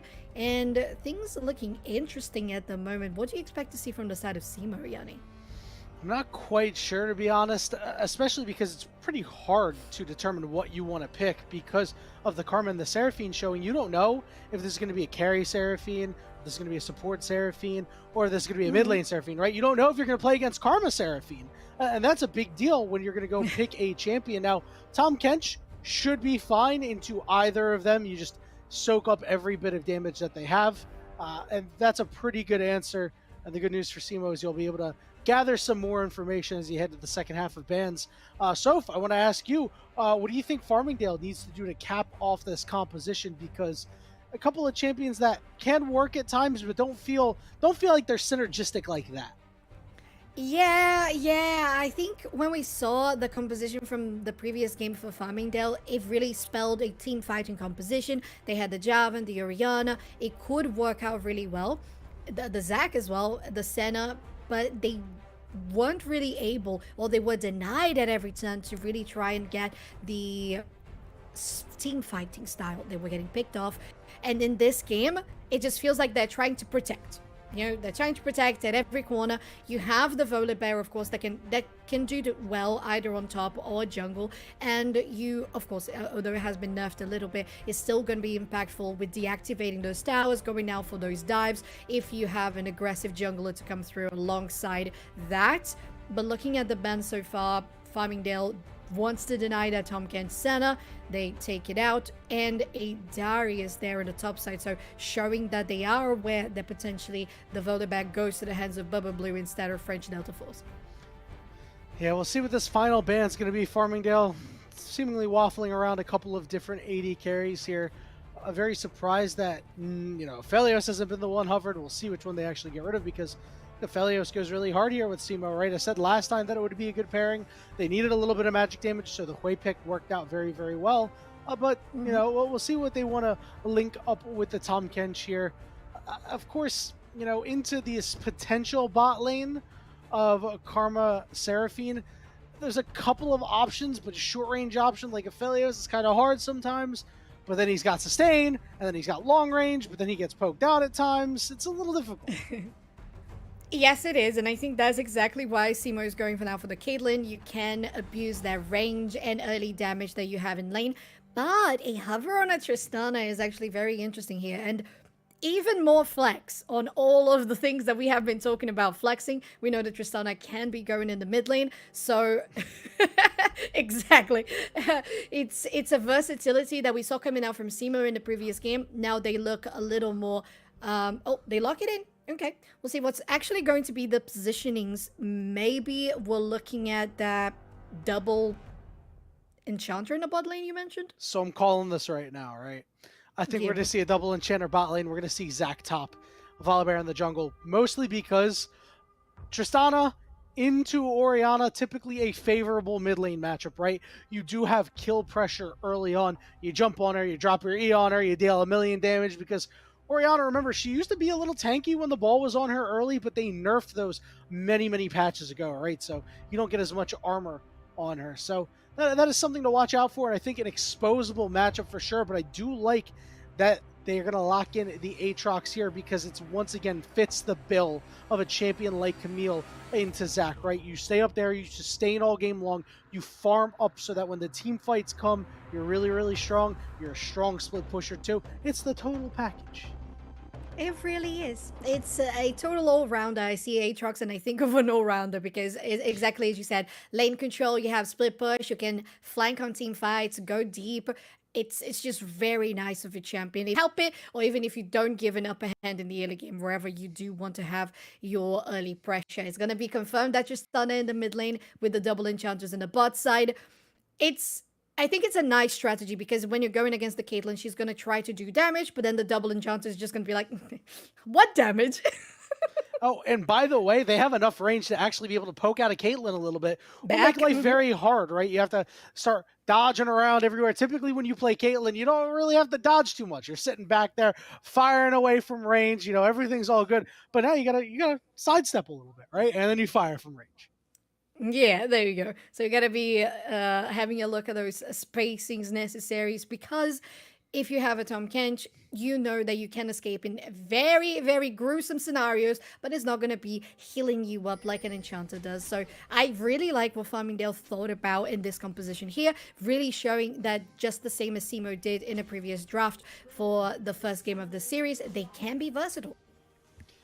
Farmingdale, it appears they like their draft. We'll see if they like game 2, trying to reverse their fortunes, not coming away with victory in game 1. Do not want to go down 0-2. Well, spotted out. They clear the ward. They got the ward. That's good. That's good. There's going to be some early gold for a couple of these. And Simo just got to be careful on how they are going to, as we saw, that pressure there and the vision, of course, coming from Farmingdale. There was a switch from Oleo from being at the blue buff going out to the red side now. And because, of course, they have already been spotted there, they can try to do something like invading on the opposite end. We'll see what's going to be the actual... Oh, to who? Who? Wait, what? Orianna. Plus 25 mana. I love Mana Flow Bandits. So I think Mana Flow Band is one of the best masteries in the game. I think my favorite is Litho Temple. Oh, yeah, easily. Litho Temple is so good. Big fan, big fan. Litho, yeah, I'm definitely an ADC main, so hey, same. Litho Temple to me is wonderful. Hey, let's go! Let's go. Always fits for those hyperscalers that I'm very fond of. Yeah, why do you think I think that Tristana's so good in this mid lane matchup against Korean Park, right? It's just you know, 80 carry diff. Just like this. It's true. There she goes. Yep, you're gonna hop right on top. Now, one thing that I did this the other day too, and I didn't necessarily agree with it, but the fleet footwork in the mid lane, as opposed to something like the Hail of Blades to get those quick auto attacks off, to try to pop that E. Now, luckily, Froggy was able to get all charges, but, you know, it's something I waffle on, too. What do you got an opinion on that? Yeah, I do. Biggest fan of the fleet footwork here. I would go for the Hail of Blades or even the press the attack. I know that that's usually what you do if you're going Lucian mid. So if you know that you can land those autos, if you have the press the attack, you could have dropped Korean Puck to 10% instead of that 15% of HP that we were looking at. So yeah, not the biggest fan. You're not going to be getting that much poke back from Korean Puck because the range Tristana has, then why do you need to heal up? We'll see what Froggy is able to do. This is the part of the lane where it gets very difficult, where you're shoving in but can't quite get it into turret because it's early. Leaves you potentially exposable to ganks as well. We're seeing Oleo and Bubble Blue on opposite sides of the map here. I like that Bubble Blue is shading toward his top lane here to maybe do something against Frost. Yeah, very important to do so. If you have this top lane looking like it is, you have to care for your Zac because we saw them getting punished by the Camille, and it's not going to be different when you have the Aatrox matchup. Now, all of the lanes here, bot and mid for the side of FSC, they're pushing out quite deeply, so it could leave them vulnerable for Oleo to go and do something. There is a ward in the Pixel Bush, so they're going to be spotted, but Simo confirms that Scuttle Crab is Up and there's just Trader Crabs here. We'll see what Bubble Blue wants to do. You see him kind of hovering around. Looked like he maybe wanted to go around toward that top side, but he's just chilling mid, looking for a potential counter gank, but not really able to do anything. This wave is not in a great state for Froggy. And it's difficult as well because you mentioned not just the fact that you can't push that much because you don't want to get overexposed. Oh, Frost? Yeah, French Delta Force is in a lot of trouble. We'll see if Frost is able to close this out. If he's got his Qs back up, should be able to do something. I did not know that you could level up as Zac while in blobs. That looked very strange. But what might look very strange is French Delta Force needs to find a way to get out of there. He's got his flash available. Will Frost flash after him? No. Whew. That's huge. Again, Frost doing such a great job at being that nuisance in the top lane, guaranteeing so much pressure onto the Zac because it is the same pick from the previous game. You are going to get bullied because of the same playstyle. And as I was saying here for this mid lane, Yanni, you mentioned how you can't be as aggressive. Now having to use your rocket jump away. Could even get spotted here by Bubba Blue. Oh, Ooh, forcing the flash out of Leo. Yeah, that was pretty surprising there. But, you know, whenever you're on the wrong side of the tracks, you kind of want to just get out as fast as possible. Leo going to try to convert this onto a dragon here. But with Froggy gone, he is going to teleport in.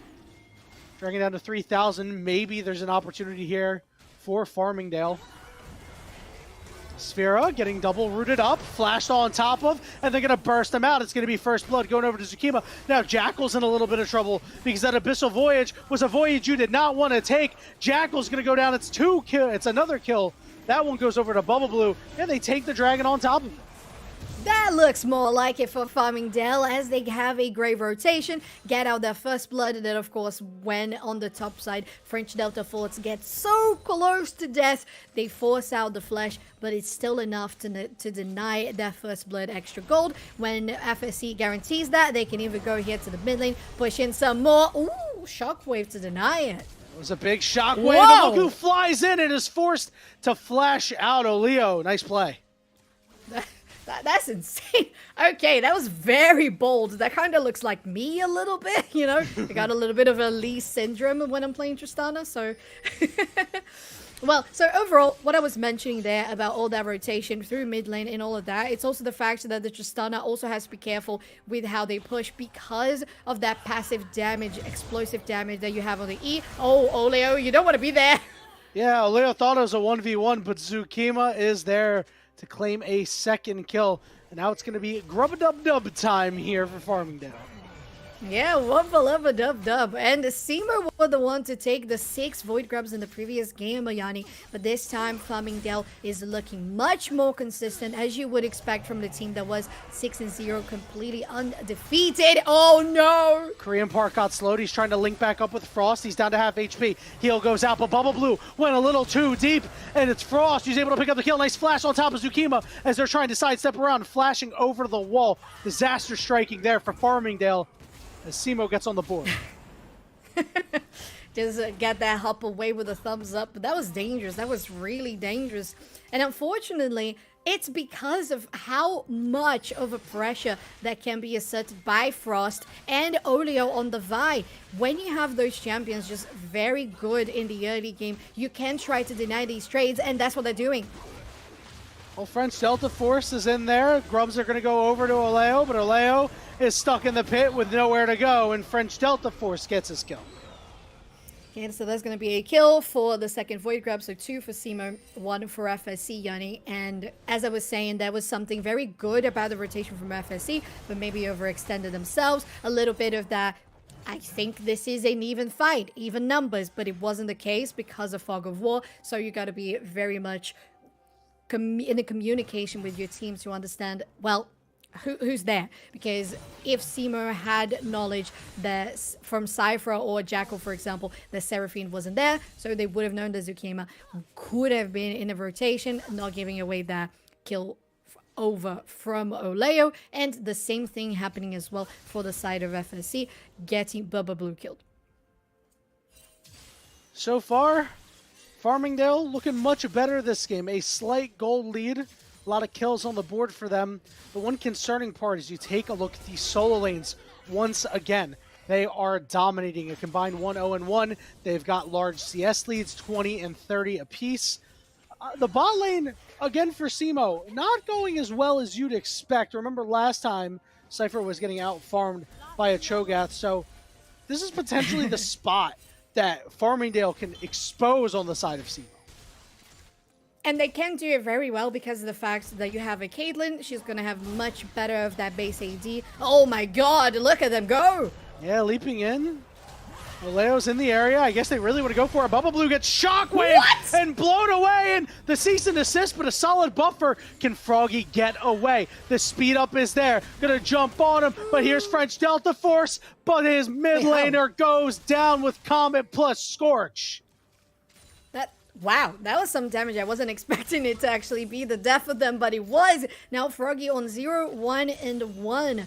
After many times of going aggressive, rocket jumping head first, there you go, and not doing this well this time around. You gotta be careful of how you position yourself. Although you are Tristana, you're not as safe as you would have wanted. So that is a good rotation from Simo because they knew that Booba Boo was looking to get on top of that aggression with Froggy to try and get a shutdown onto Korean Park. But one big difference to me is how Korean Park so far has already had many more opportunities or moments to showcase those shockwaves in an aggressive manner instead of what we saw from Froggy so many defensive times and still getting themselves killed. So I would say now Korean Park is staying in a very comfortable 1-0-2 spot. Yeah, he's up 2 levels too. This is really rough. Froggy has looked outmatched in this mid lane matchup, and this is a matchup that you should win early and was winning early. Korean Park did well to avoid not get not push out or anything, not let Froggy take advantage of the lane. Simo going to start up this dragon. Let's see if Bubble Blue wants a piece of it. Frost is over the wall to try to chase him down. It will be secured by Simo. That's huge. I love the rotation here from Frost. You get that zone out onto Bubba Blue, and that's one thing that we saw from Simo in the previous game. They know how to control these objectives, and gosh, Korean Park, how they're playing this Orianna is out of their minds. They are on 40 CS ahead to the Tristana, and as you said, Tristana did have a little bit of something of an upper hand in the laning phase, and then suddenly it didn't. And one thing that I said, maybe you're just not going to be taking that much damage from the Orianna in the early game for the Fleet Footwork choice. Maybe they knew they were going to get that much damage on them. Yeah, you might be right about that. And I love watching Korean Park play Orianna. Just the ball control to squeeze out as much damage as possible, make life really hard on Froggy, and be able to get this priority because they're heading up top. Shockwave available for Korean Park. We'll see who wants to rip it here. This looks like a prime opportunity for a Shockwave as it goes down. Charm is out. Korean Park flashing away. But Volibear jumps on top of him, is able to take him out. Froggy trying to do what they can onto Leo. Hops out.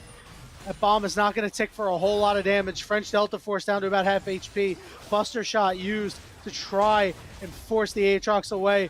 Weird interaction with the blast plant, but Jack will be okay, and it's more grubs going over to Simo. Yeah, there's going to be 5 of them. So previous game, 6. All of the Void Grubs confirmed by Simo. 5 on this one.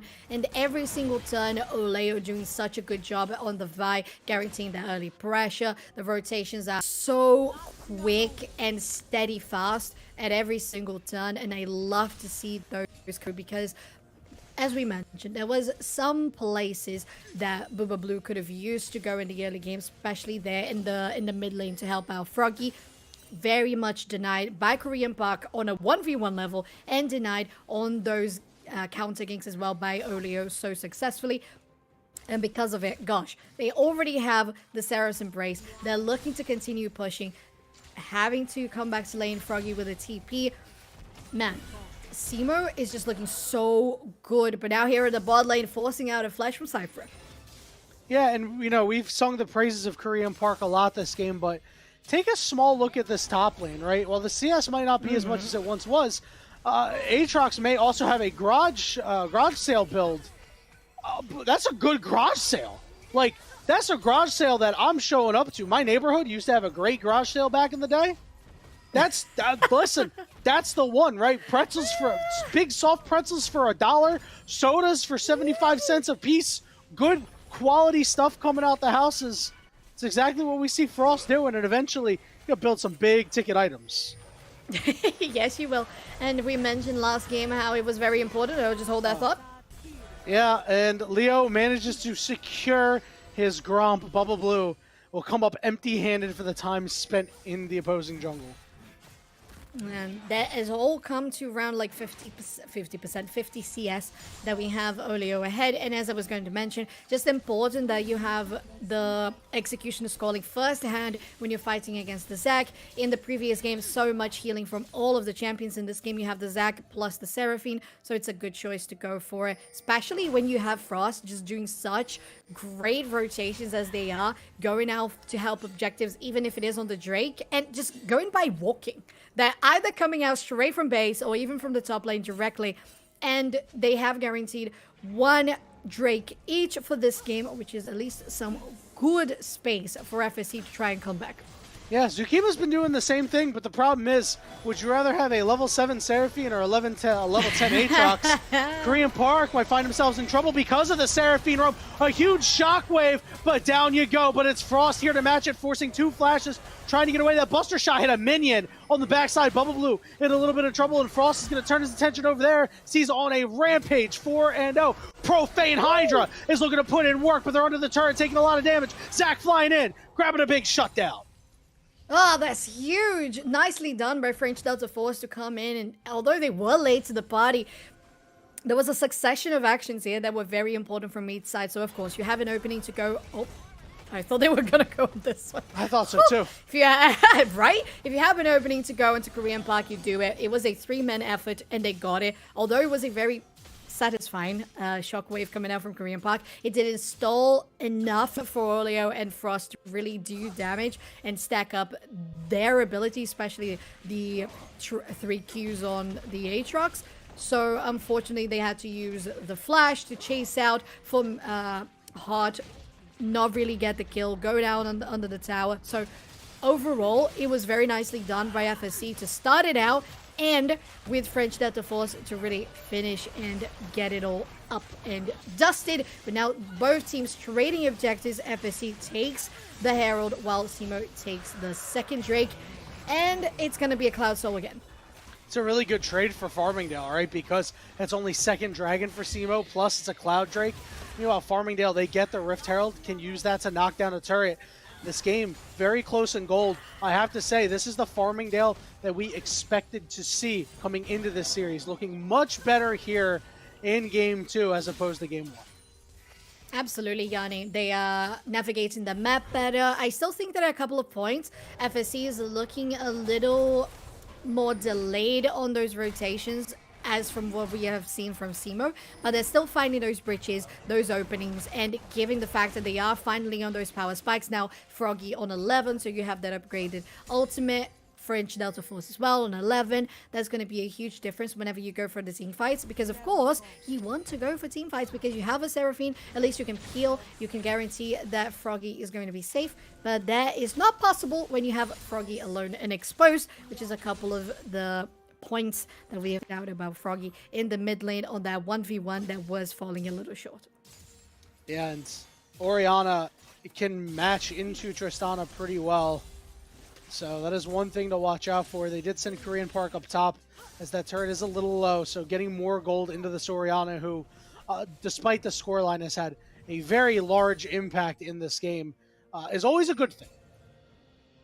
Oh, it really is, because you're talking about an Orianna that has 100% kill participation already, and they're going out for that mask as well to get some of that burn damage. There's also going to be lining up super good with that Executioner Scholar that you already have for Frost. So team fights, they can do it, but so does FSC, especially when you can go in, snare it down, have the Mantra Q, layer the damage so that Froggy can really finish people. It can work. But look at Simo, they get the tier 1, Yanni. They are getting control over the enemy jungle too. Yep, it's a good rotation as Farmingdale is really worried. So Leo wants to go in, is going to get a priority target here. There's the ultimate from Seraphine, charming 3 as they're looking for the turn. Good shockwave lands onto 2. That should break up the rest of the fight for now, but Zach flying in. Is he looking for more? Is not going to land on any target, but is going to let's bounce right on top of Vi. Vi trying to get away, is alive for right now. Manages to get into the Windrake zone to be able to fly out. Korean Park forced the flash away. Lots of damage, no casualties. That was so close. I thought they were going to be able to take it. Gosh, one of the big threats that we met from Simo is Frost, but not just Frost. It's Frost on the Camille, it's Frost on the Aatrox. Look at that tier 2 getting absolutely destroyed, while in the mid lane, FSC is focusing a push. Yeah, but there's a teleport coming in. Riftel is going to be able to take down the turret, and they do burn the teleport of that Aatrox, so they prevent any more charges out of the Rift Herald, but at the cost of a teleport. I think it's a good one, because if you have a teleport, it's a big threat. That tier 1 was already going to go down to auto attacks alone. Yeah, if you can get the Herald to charge onto the tier 2, that would be insane, considering that it would merely negate the tier 2 you just took at the bot side. Yeah, it was a really good trade, right? 2 turrets for 1 in favor of Simo, one of them being an inner turret. So we'll have to see what Aatrox is going to do to use that gold wisely. You see the Serpent's Fang coming out here. A fantastic pickup against the comp of Farmingdale. Looking good, looking really good. Now, differently from the previous game, stacking 2,000 gold ahead, where on the first time around it was much more discrepant. They are keeping it closer. FSC has a better composition, I would say, and they can execute this better this time around because they've learned a couple of people to be focusing on. Korean Park, definitely one of them. You're also talking about Frost and how they are so effective on those split push rotations. They are aware of this, and I think they have a better position now to fight on these. Because Frost has used that TP, they have to walk and get that rotation early. Ooh, Jacko forces out. Yeah, he was all alone right there, so seeing that Tahm Kench without a flash would be fairly impactful. No splash sheets, but this could be a problem here. They're going to try to turn onto Frost. French Delta Force coming to fly in as well, forcing the flash out of the Aatrox. And now it's Leo in the thick of things. Green Park with a good shockwave, forcing more flashes out. Good ultimate from the Seraphine, but no deaths yet. You see Leo in the backside trying to do more, but the shields are huge. Leo goes down. It's a 5v4, but Frost is doing what he can, but he gets CC'd and knocked around. French Delta Force taking a lot of damage, but is alive for right now, walks into a trap, trying to get away. Headshot proc coming out, but still alive, flying away. And the ace in the hole lands, but the cell division means Zach stays upright. A 1-0 in favor of Farmingdale. He might stay alive, but that's also going to be your mid laner. Yeah, having to come back on a TP from... no, actually, the Karma, now the APC in this composition, having to come back on that TP, trying to force it out, at least successfully disengaging and having some control over the river.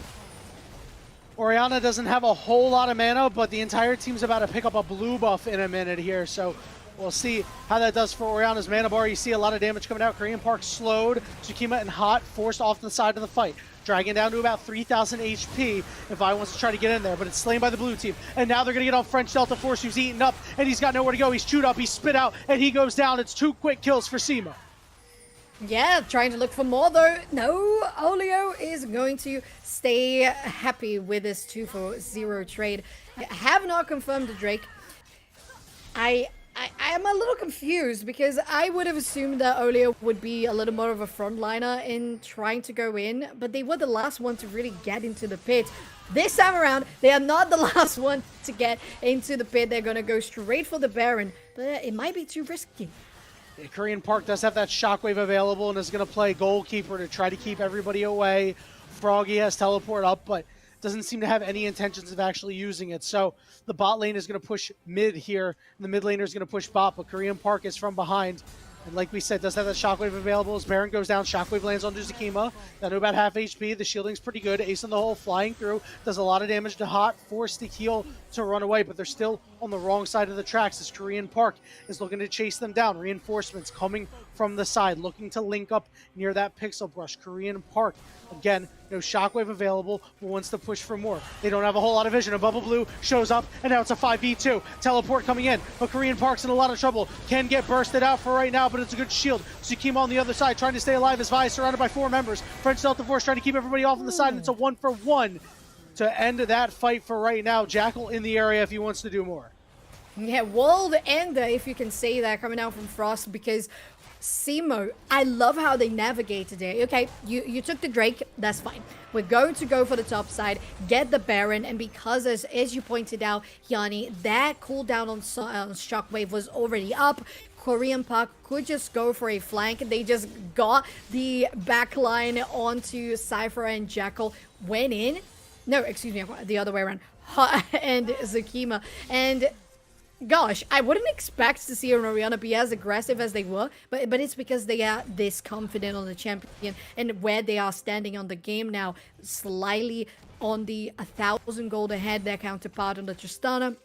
Doing really well, but where the gold sits for Simo is that 10,000 individual for Frost against the 8,000 for French Delta Force. So whenever you have Frost coming out to the team fight, as we saw on this one, it really means trouble for FSC.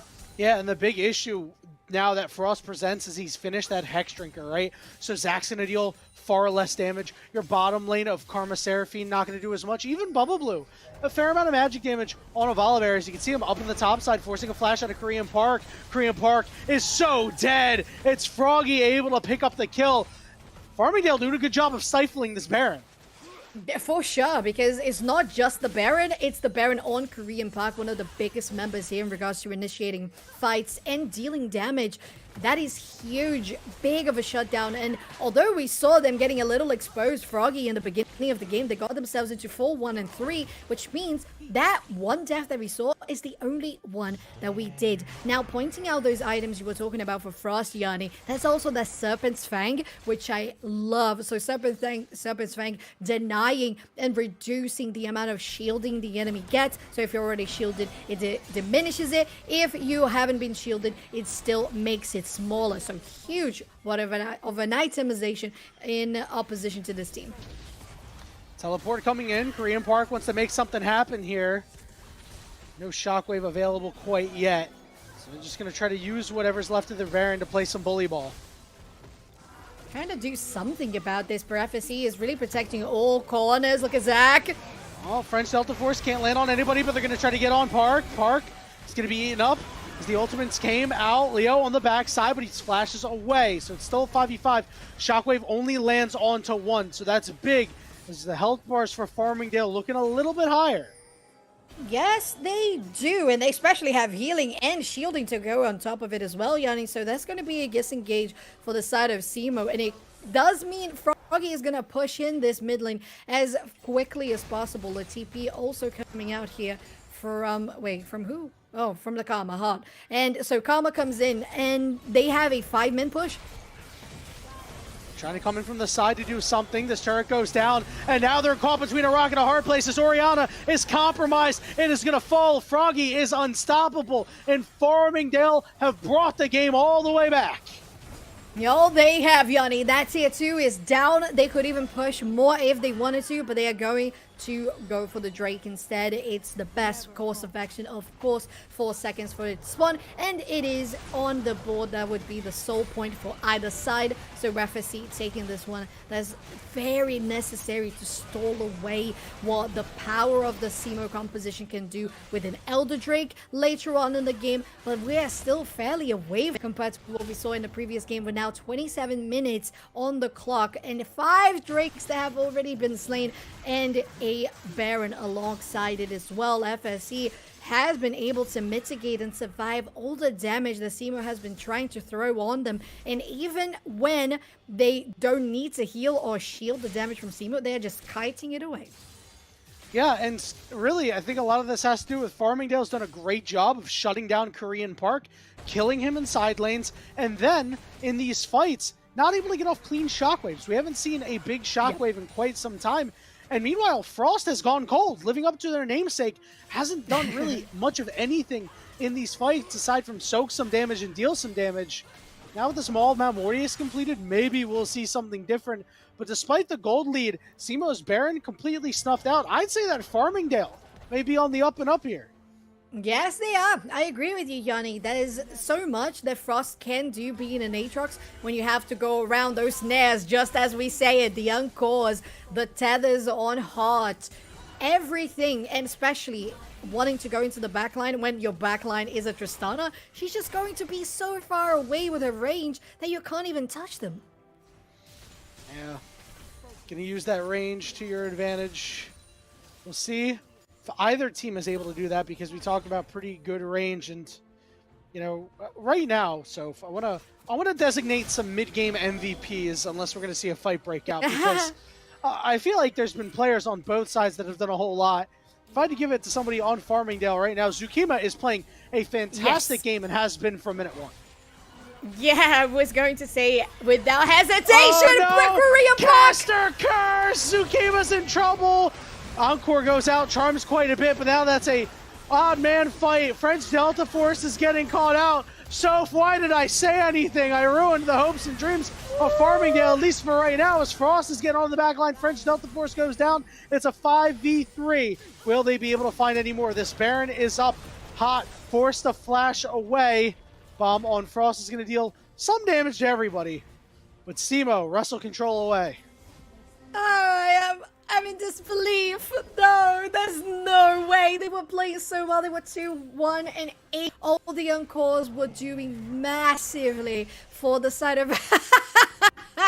Don't do that. Come on, Sam.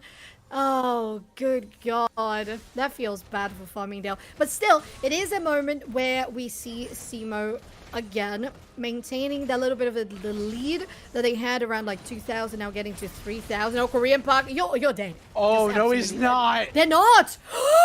The shield is just too strong on the Seraph's Embrace. Wow. It ends up being a flash for flash. I'd say that's a win for the side of Farmingdale, though, because Korean Park, no flash compared to a flash shockwave, big difference. Oh, definitely. And you have the rocket jump for the side of Tristana as well on Froggy. So you have that extra layer of defense that the Orianna does not have with regards to mobility. So I agree with you. I think FSC is feeling pretty good about it, especially when the Korean Park shockwaves can make such a huge difference. At this moment, a couple of them are lacking, sometimes just hitting French Delta Force, but we know that it can change a game. So far, Frost is definitely the player that is making things tip for the side of Simo. There is quite a lot of CS as well in the hands of Sifra, but they're not really participating that much. Having a look again at that gold shot, it's 13,000 against 9,800 for the side of French Delta Force on that top lane against Frost. So Frost feeling super good sitting on the 6-1 and 2. Whenever they get a team fight, if Frost gets a flank again onto Zukima, even onto Hot, Froggy, they can turn things around on a flip. The good news is French Delta Force doesn't really need that much more gold. Has plenty of items to be able to deal with whatever Simo is going to throw at them this game. So it's obviously a big game. Every game's a big game. We're in the finals, but you know, this game too, with Farmingdale having the season that they had, going down 0-1 in the series, looking like they didn't belong on the same rift.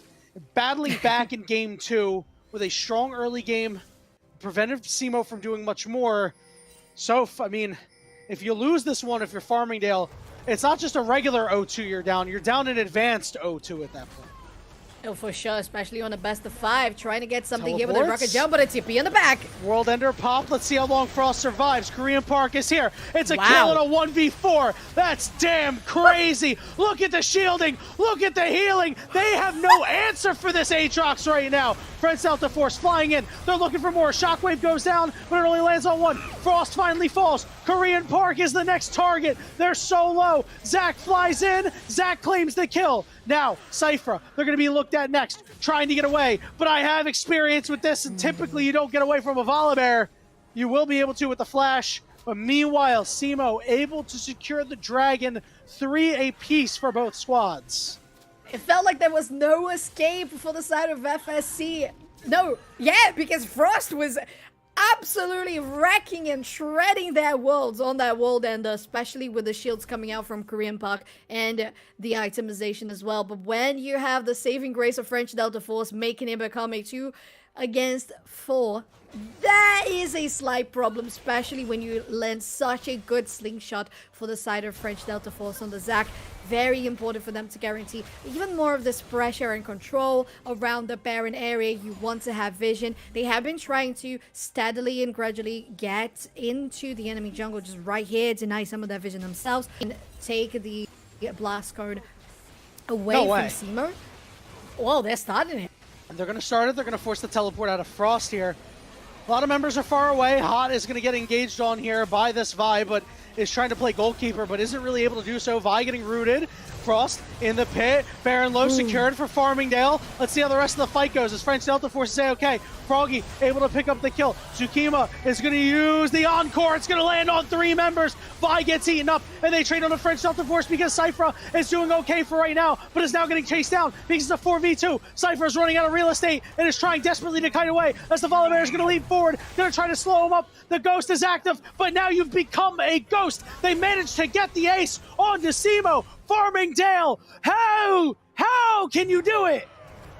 5 men down on the side of SEMO. Farmingdale can take this game right here, right now. Yanni, they have the Baron, and there's nobody to defend. What a fight to be played. Tsukima, amazing on those encores as always. And as we saw them playing goalkeeper, you mentioned tier 3 is going to get down, and Olio couldn't really get into the pit to try and steal this one. 10 seconds at least for the next player to respawn, but it looks like game.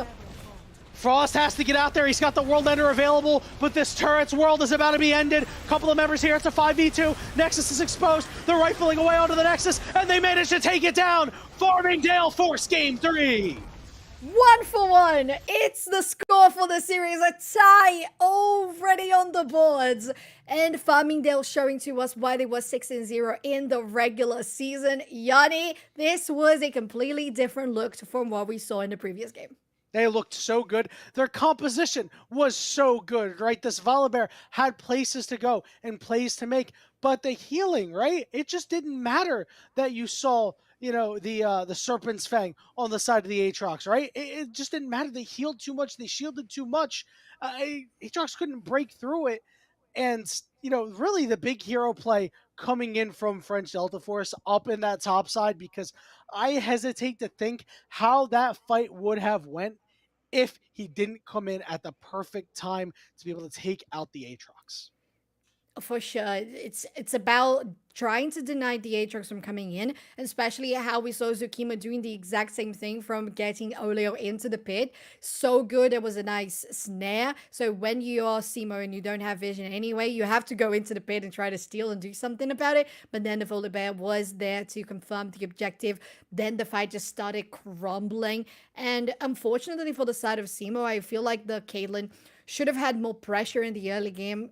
Right now, on 30-odd minutes on the clock, the Caitlyn is not going to do as much as the Tristana. It's just going to be insanely more powerful for the Tristana, and Froggy played it really well. At some points, it felt like they were too overexposed, but that was not the case, Yanni. They knew how to play the champion and guaranteed very few deaths. I would take it. I would definitely take it. Yeah, Froggy did a lot of really ballsy jumps and managed to convert on a lot of them. Big credit to them as the reason why Farmingdale has knotted up the series. The teams are going to switch sides, and Soph, we got a series on our hands. 1-1 here in this best of 5. Like we said earlier, teams switching sides. We're going to make a small switches. We're going to just hop away for a second. And when we return, we will give you the Game 3 draft of this best of 5 series between SEMO and Farmingdale, 2 titans of this league head to head.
Welcome back, everybody, to the ECAC Elite League of Legends Finals. This is best of 5.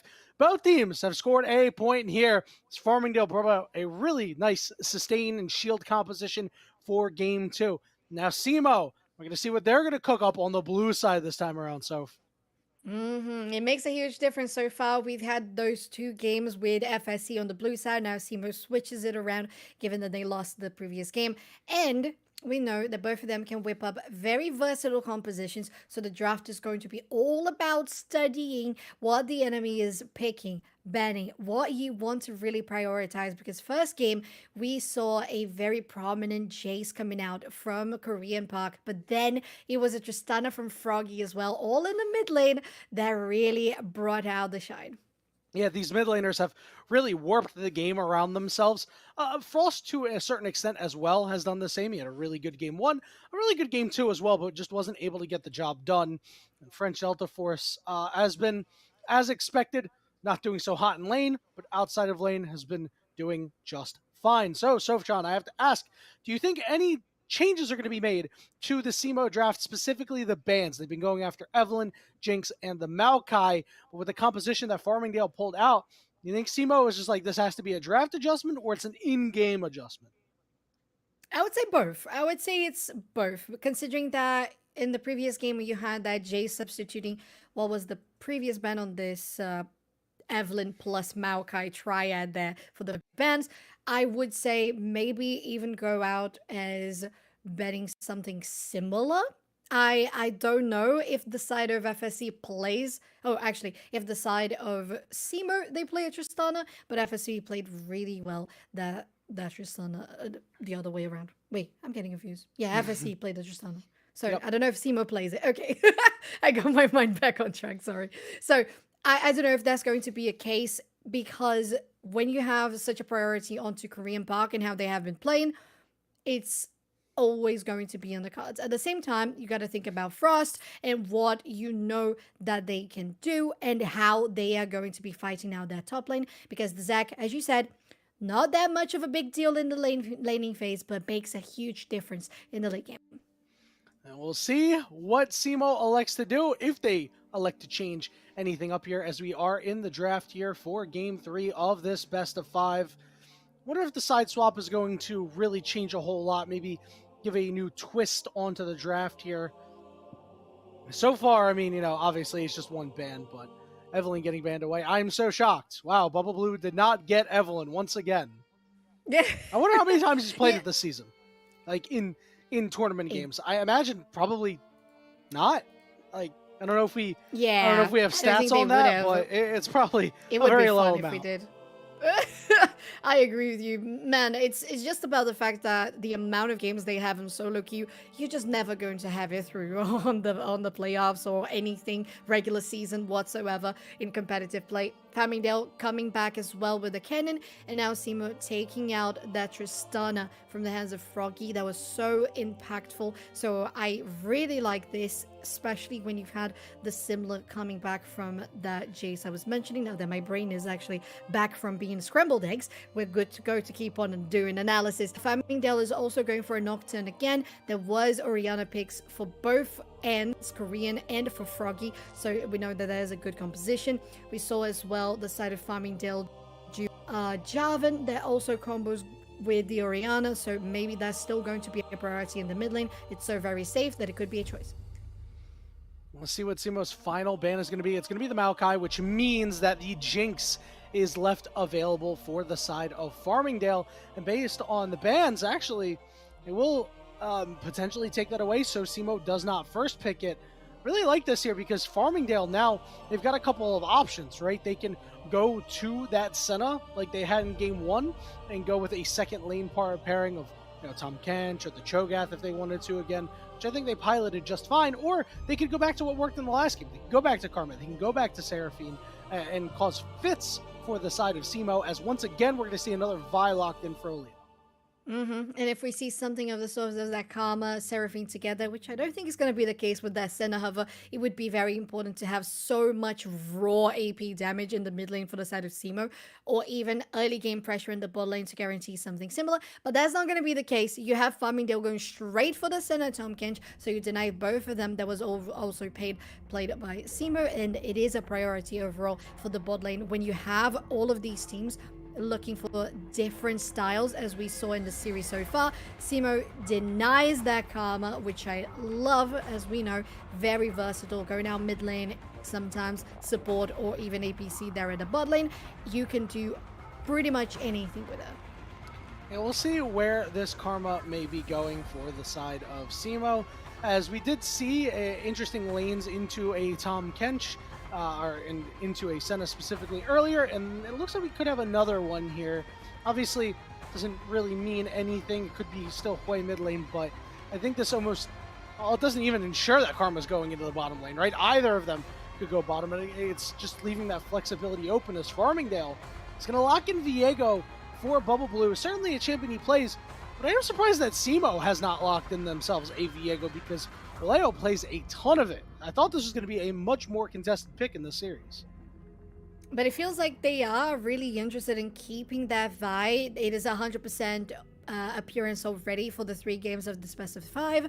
And it worked out one time. The other time I felt like it was not a champion problem, more so than it was a rotation and a macro problem. So I don't think it's that much of an issue, but I agree with you. If you know that the enemy plays that Viego, you could try to utilize it yourself, but it's just not looking to be in the cards. Maybe because they're used to the Viego being banned, they just strayed away from the compositions that include it, and it does make sense. But Simo this time around gets the Zac out of the table for French Delta Force, which is a huge difference.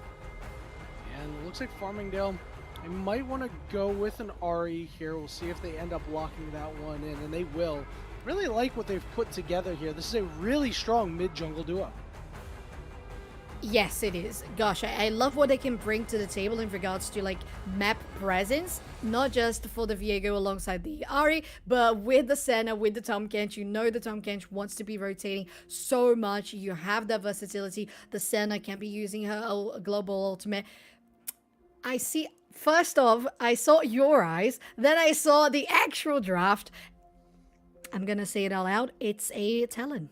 Yeah, that is a Talon going over to, I believe, Korean Park, because I don't really know where else it would go, but it is a champion that he plays, one of his more played champions in the mid lane. So I like this new flavor we're seeing come out of the mid lane, right? And not seeing these meta mid laners really, aside from the Orianna, right? We've gotten a game of Jace in the mid lane. Now we're getting a game of Talon in the mid lane. And, you know, if judging by meta versus non-meta mid laners, really, although Jace does get played at the pro level, Simo won a game with Jace mid. I'd imagine they have a good shot with Talon mid. They're also going to round this out with an Aatrox in the top lane, but I believe the gauntlet's been thrown down by French Delta Force. Yeah, that's going to be a Yone. Very interesting and different of a playstyle than what we've seen from French Delta Force so far. Definitely more of the tanky, engager, and enabler side of things with the Zac. Now with the Yone, they're going to be doing damage. And it could even be rivaling with what we have for Korean Park on that talent, since it is confirmed in the mid lane, especially because we've already seen Cypher on the Hui Plus support there in the bot lane. Now with the Karma, you enable that really well. I don't know. I don't think either of these teams at all have any sort of kill threat aside from the top lane. Huh. See, that's where I disagree, right? This Talon always has kill threat, right? Doesn't matter who it is. Always has kill threat. This mid-jungle duo, though, for Farmingdale, that's a spicy one, right? They've got a fair amount of damage. Ahri, as everybody knows, true damage available, but have a nice little CC lock early on for a champion like Vi, a champion like Talon. You catch him with the charm. You catch him with a full Viego stun on top of it as well. They're going to die. Yeah, I totally concur on that. I just feel like for what we've seen from Korean Park thus far, he's either going to be super effective on going in, as you said, and being that kill threat, Also, because they're facing the Ari plus the Viego combo, they're going to be a little more safe and only try to do something more when Oleo is around. That's why I think that we're going to see much more of that kill threat in regards to laning for that top lane. But speaking of laning, it's 5 of them for Simo here at the bot lane.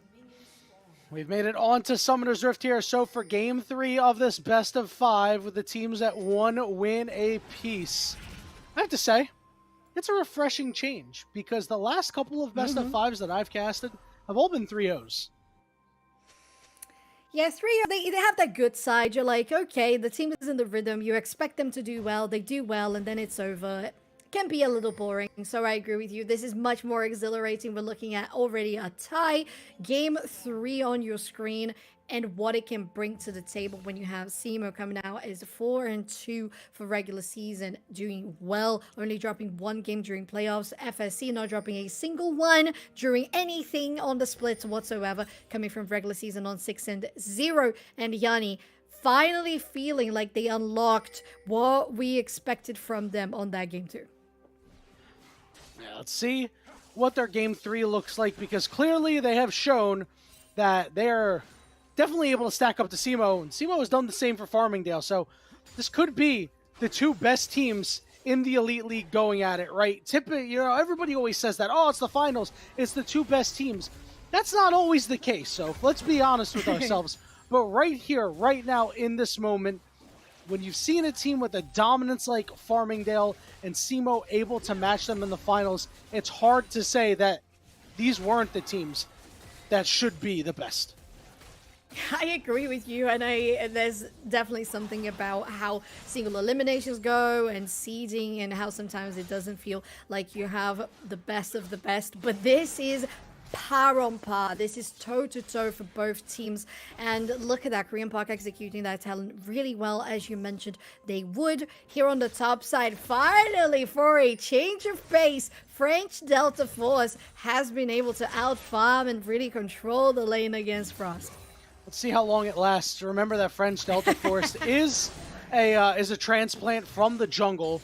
So, you know, you could imagine, now obviously don't know how much work French Delta Force has put in. You can imagine the laning might be a little on the weaker side at times, but so far, so good, as you said. Yeah, I agree with you. Speaking of laning phase, things looking very similar in the mid lane as well for Froggy and Korean Park. And that's where they are on the level 3 right now, as they've just gotten to it.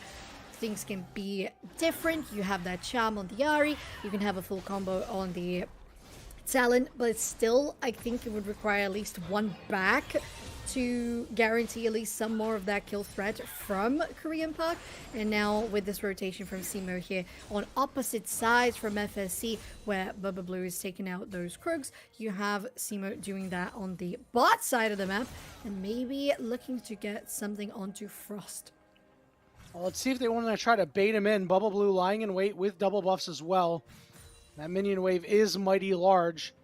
French Delta Force does have flash available. This is going to be a time-consuming gank, so Frost is going to land the Infernal Change, and Bubble Blue is in the area and looking to turn around. French Delta Force getting a little bit of a shield, trying to get away. Flash for flash. Big minion wave, like we said. It's trying to do a lot of damage, but Frost finds himself in a whole lot of trouble. Conquerors are procced, and Bubble Blue is an auto attack away from taking him out, and will be able to do so with the Q for first blood. Love to see it, and that's so good because we know that Bubba Blue loves playing the Viego, and they are doing really well. Already taking that one down, being very much ahead. Now taking damage here in the bot lane hot as this Senna, interestingly enough. But it's not just the Hui, as you would expect to be hyperscaling. It's also the Karma along with it. So the kill threat is there. Yeah, this is a good answer from Simo. Naturally, we talked about it a little bit earlier about how, yes, you take Poke into Tom Kench. Obviously, it's got a little bit more sustain than Kench and Caitlyn. For as an example that Simo had on the other side. So we'll see if Cypher's really going to be able to do anything, because he's had a really quiet series, despite being given lanes that you're able to just kind of farm up in and do whatever you want. They're going to need either Simo or Hot to be able to get in this series. I feel like that'll be the mirror breaker between these 2 teams. Very true. Coming out here for the bot side, they have already taken the scuttle grab for the side of Seymour. Excuse me. It's going to be, yeah, running out as we speak. But still some vision that they have. Oleo is going to start the Drake. Great pressure here on the bot side from Cypher and Jackal, so they can take this one very easily. FSC bot lane still coming back to lane. And they had an idea that Bubba Blue was coming out from a different side of the map rotation, and because they don't want to be behind as a Viego, you have that one successful gank on the top side. You really want to take down those camps. Take a look at the CS real quick. It's even pretty much everywhere. It's slightly down a little bit in the mid lane as Korean Park is going to try to take what ended up being a 2v1. Shadow Assault is out, trying to take out the Viego. They're going to double flash, and now it's Vi in the area flashing after Bubba Blue. But Bubba Blue, no, he goes down because of the E on the Vi. Korean Park takes out Froggy. That's insane! Whoa, my God, Yanni, that was huge! First off, I thought that was going to be a little too ballsy from Korean Park. You go over the wall. Froggy was probably around. You try to get something onto Bubba Blue. Engage. Yes, you knew that Oleo was around. You could try to go over the wall. You are a parkour god anyway as Talon, so you do that, forces out the flash from Froggy to go after you. You yourself as Korean Park gets that flash into the bush, so escaping over the wall as well. While the damage comes in from Oleo, they get that nice Q, and the W that goes on to Bubba Blue and takes out Froggy consequently is insane. That Vault Breaker just bop, and just catching him with the breeze on it. It's such a strong breeze, you know, and they always say, like, oh, he can get taken down by a gentle breeze. Well, that was a forceful breeze. This big force Simo, they're able to flip the script on gold.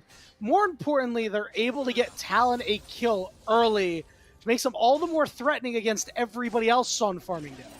It really does. Ooh, nice sidestep on both abilities here, getting that sweeper to clean out the ward in the lane. A good 700 gold lead that Korean Park has now against Froggy. Most of the lanes pretty equal, as you mentioned. Somewhat of a 200 differential between top, jungle, one end or another. It's not really something that makes a huge difference at this moment. But because you had that early game that was done well by Korean Park, although they are melee and they have to be sidestepping every single ability, they can do this because they are a Talon. Yeah, they are on a ward, though, and there's no wave that's actually going to get pushed if Frost is in the area, so that's going to burn the roam timer out of this Talon, and Froggy going to be able to get a shove in and roam themselves if they want, but with the bot lanes backed, not a whole lot of spots to go. 2 minions that were missed, so not that much. Definitely not as important when you have a cannon minion wave, but that wasn't the case, so at least something that Korean Park takes out of it, or at least doesn't lose as much out of it.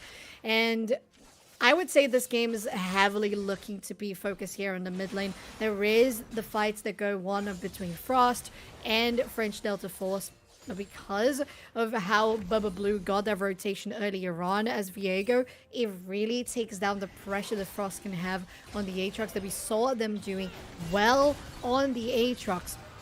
This is going to be a much different game, but one thing that is very, very true is that both of these teams have heavy lethality, and on the Yone, you have some of that on the Talon, and they're going to go in Frost again.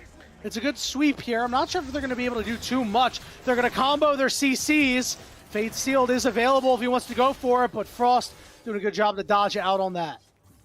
Close, very close. Korean Look at Korean Park. Ace here. He doesn't have any walls to hop over yet, though. He's going to fire out a Q, get close to that turret, take a turret shot. Shadow Assault coming out. And on the backside, Frost gets eaten alive by Bubba Blue. And now it's Korean Park, who could be in a little bit of trouble. He gets pulled back in. He takes a lot of damage. He gets on a French Delta Force, but he stays alive. Bubba Blue is carrying the stable at this point for FSC. Look at ball lane. Jackal forced to flash away. Flash auto, but still alive somehow is the Vi.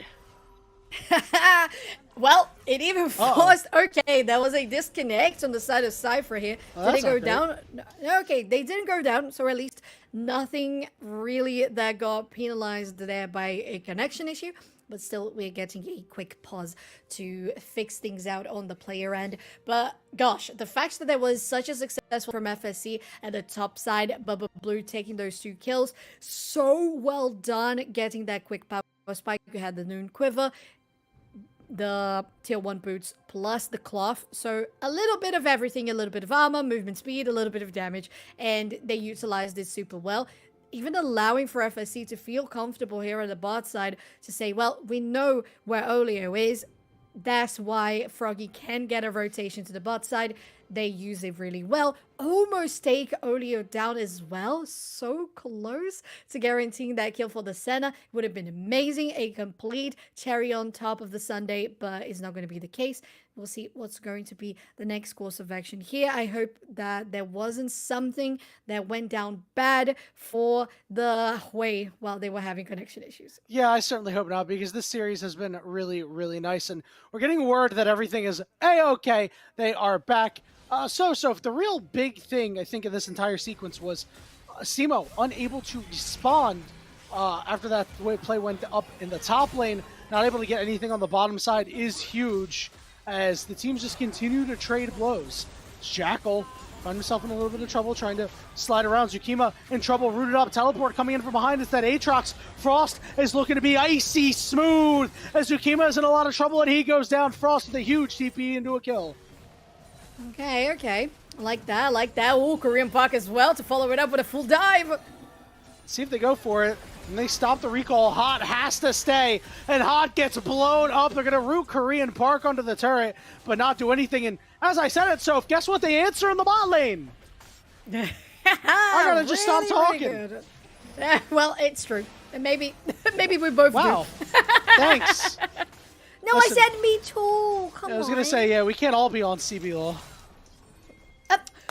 What are you doing? Did you flame me like that, man? I never. Although Froggy dies in a 1v1, trying to do anything to this Vi here, as the bottom lane of Jackal and Cypher are here to prevent anything else from happening, and Simo is starting to make all the plays. I think it just feels like when we say something with enough conviction, the players just really want to prove us wrong. That's okay. I got it. And where ready? And where cast discuss goes on. Oh, ready? You got it. Do you want to say something? Somebody is going to win this game. I can say that with certainty. Well, there you go. Unless Checkmate. there's DQs and connection issues. I mean, that does mean that somebody wins, right? I mean, depends. Well, let's hope maybe that reschedules. Reschedules? Huh? Any reschedules? Y'all got any of them reschedules? So hopefully none of that happens. Because we're going to see the Grubs get picked up by the side of Simo here. And this will be a really good Grubs pickup if they can get it cleanly. This will be really good for their composition. Bubba Blue in the area. Vi getting cut off by the Yone, but Yone is going to snap back in a second here. Still has that ultimate available if they want to go for more. So the final Grub was secured by Farmingdale, but 5 for Simo is still good. It really is. It sure is. They're going to be happy with that, considering how FSC was controlling the objectives fairly well in the previous 2 games don't of go the in series. for that. Oh, no, Olio! Come on. Olio's got the Bubba Blues right now, because Bubba Blue is putting in work. Korean Park finds himself on the wrong side of the tracks, and he's in a lot of trouble, and he's going to try to take out Mr. Froggy. Mr. Froggy ignited. What a play by Korean Park! Does fall to the Dawning Shadow, and it's a shutdown going over to Senna. Oh, no way!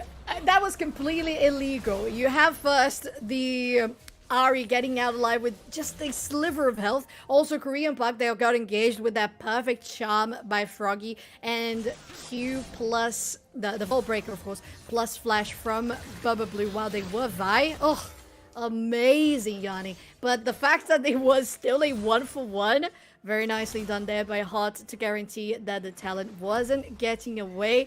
But man, this is a trade of a game so far. Yeah, and now while all that happened, Cypher and Jackal were able to get first turret on the bottom side. So this is, like I said earlier, this is Cypher's game to make an impact almost on that full Archangel's completion to Seraphs. Has boots, Boots are a power spike on mages. I stand by that. So we'll see what sort of impact they're able to make. Dragon up in about 2 minutes and 20 seconds. So I got a feeling that's when we'll see the most. Definitely. And you have the mid laners as well. Malignance already completed for Froggy. You have the Yomus with the Serrated Duck initiated for the second item for Korean Park as well. So plenty of damage that comes out from these mid laners. Korean Park trying to find a moment here, maybe to go into hard, but they have no vision whatsoever. They haven't been spotted, which is a good transition. Now they're going to get spotted while they clean out this bot lane. There's still so much of a timer to get into the next Drake of the game, and Simo is still standing on 2 against 0 for FSC. Rift Herald's been started up. Froggy forced to use the Spirit Rush, takes Karma down to about half HP. And that is going to be an ultimate down for the Arya. That's a big cooldown. It is, and very important one, because we're talking power spikes with that first item completed, Malignance for Froggy. That allows for Simo to get full control here on the Herald. There is Bubba Blue on the red buff, but they're not going to get there in time. I don't think they're not even looking to contest this objective. So especially given that 5 Void Grabs were confirmed by Simo, getting this Herald is huge for side lane pressure. Yeah, their side lane pressure is really good. Frost can obviously do a lot to turrets. So can Korean Park if they're given the opportunity. And we'll see if we can get a really impactful Herald in this series. Because so we haven't really seen an impactful Herald. We've seen it get 1 turret. I believe there was 2 off of a mid lane sequence last in game 1. So, you know, I want to see more of 2 turret rather than just 1. Same, because we saw a actually very good defense. I think it was Simo, because I think it was coming out from the blue side, and FSC was playing blue for the previous 2 games. They had a good defense here at the tier 1. It could have been a complete rundown to the tier 2 with the Herald, but they denied it really well. Now 18 seconds for the Drake to go. Look at that Simo pressure. Jackal and the rest of the team forced away as Froggy is looking for a charm but can't land anything. Did force a flash out of Cypher. That's a 4v4 for right now as French Delta Force is going to walk his way down, but Frost has teleport available as well. Froggy, no ultimate once again. Korean Park in a good flank position though. Let's see what the move is for this Dragon. It looks like that Rift Herald is going to get used. They've got a positive wave pushing bottom lane here. So they're going to try to force Simo to answer it. Tsukima taking a lot of damage here. Is getting just poked out by everybody, forced to use his shields. French Delta Force did force Frost away. Frost getting ulted by Bubba Blue. He's going to pop his World Ender just for the extra movement speed to get away. Korean Park does get charmed as he goes over the wall, looking for a burst, but Tsukima on the backside, just alive for right now, trying to deal with the Vi. The Vi ends up going down. French Delta Force looking for more. Fate Seal doesn't quite land, but he's going to get on top of Jackal. And now they're looking for Cypher. Cypher is stunned up. They take out Jackal. Cypher stuck in the back of the pit. Frost trying to do what he can, but dodged out, shielded up, and this Viego is too damn strong. Farmingdale win the fight. 4-0 for Farmingdale as they're going to guarantee their first Drake of their game. 1 against 2 for Simo, but this is such an important fight for them to win. They get themselves into those power spikes, much more of the items that can get completed soon. We're looking at the cloth there onto Froggy, potentially going for his Zonius into the second item. Whenever you see those coming to life, it is going to mean so much. They're all on at least level 11 here for top jungle and mid lane. And if it comes to life for center as well, Hot is going to be dealing so much damage. And of course, as much as the game progresses, you're looking at the center having more range, more everything. And those team fights are just starting to tip for the side of FSC with a team that has accumulated 2,000 gold ahead. Yeah, just a little too far for Oleo in that fight, right? Went in really deep in the middle of 5 people and had no team to back him up and just ends up going down. And that was where the first domino fell. And Farmingdale were able to just do more and more. Bubba Blue on this Viego has had an exceptional impact. Most gold in the game by about 1,000. French Delta Force as well. A lot of assists and only 1 kill, but has played a really clean game so far. Farmingdale looking very, very good. And they have another fight like that, they will be in firm control. And that's something that gets allowed by French Delta Force, having that better laning phase because of the matchup that allows for Bubba Blue to feel more free on how they're roaming, how they are making their transitions, and it's translated into such good presence for the both top and jungle. Ooh. Oh, he's crunching them up there. French Delta Force smacking him around with a pair of baguettes. Yes, they are. And it's all to really picture what we were talking about, Yanni. They're going to take down the tower here. The war gets cancelled. Oh, down. Oh, Frost, no, he manages to stay alive. French Delta Force couldn't deal more damage, but will be able to claim the prize of solo gold on the turret. That's just as good as a kill. Yeah, I would say it is, especially with the map control. The kill, they're going to respawn. The tower is not going to respawn. So I would say that's pretty good, Yanni. And on top of that, ooh, Korean Park trying to get a rotation. Yeah, if he can't take out French Delta Force, though, this will be a Oh. Never mind. Shadow Assault rips him to ribbons. Oof. Well, that's what a talent does. So we were talking backstage, right? We were talking about, you know, supports, ADC sometimes that get us a little traumatized. This champion right there, Talon, that's my enemy. I hate this champion. Every time I see Talon get played in my games, I'm like, why didn't I ban Talon? But in fairness, that's what I say for a lot of champions, right? And not a whole lot of people play Talon, right? So this has to throw a wrench into the plans of Farmingdale, right? Like, they had to have known that Talon was a viable option for Simo to pick up and for Korean Park to pilot. But knowing that it's coming and playing efficiently and smart against it is a whole nother thing. He's got 5 kills. He's been doing his job. It's just a matter of converting those for the rest of his team. It's very, very true. And when you're already getting a ban directed at a very situational champion. Oh, just hold that. Oh, French Delta Force getting bursted out once more. Fate sealed, but Korean Park hopping over the wall, but he's got a flash away. Frost pop in the World Ender, looking for French Delta Force, but not able to do much more. Ugh, safe. How are they safe? But this is just to finish my point. We're talking about the Evelyn target ban there for Bubba Blue. And in particular here, would you even consider that this target man was such a situational champion like the Talon would be worth it? Maybe for the next game it will be, because Korean Park is playing out of their mind. Yeah, if they win this game, if Farmingdale wins, they can't fall into the trap of like, oh, well, you know, the Talon got really strong, but we won anyway, right? Because you don't want to give Korean Park another opportunity on this champion to be able to convert more kills, but that might be a story for the next draft, Soph, because I tell you, it sounds like we're talking about that this is the death knell for Simo, but it's not even close. They are still in a mighty fine position. They're looking to secure their 3rd dragon of the game. And this Mountain Soul, if they were to get it, right, 2 dragons from now, would be really, really huge. And this is really important for both teams, mostly because it reduces the ability for Talon to burst you out. Oh yeah, oh yeah. At the same time, Shadow, Spiraling Despair goes down. Tsukima eating it, taking a little bit of damage. Korean Park onto the side, trying to find a way in. They're going to blow up Bubba Blue, and Frost is on the backside doing a heck of a lot of damage, causing a lot of problems. French Delta Force flashed into a knockup, and the Fate Seal will be able to get him out, as well as the Blast Plant. But Farmingdale are blown away from the Dragon.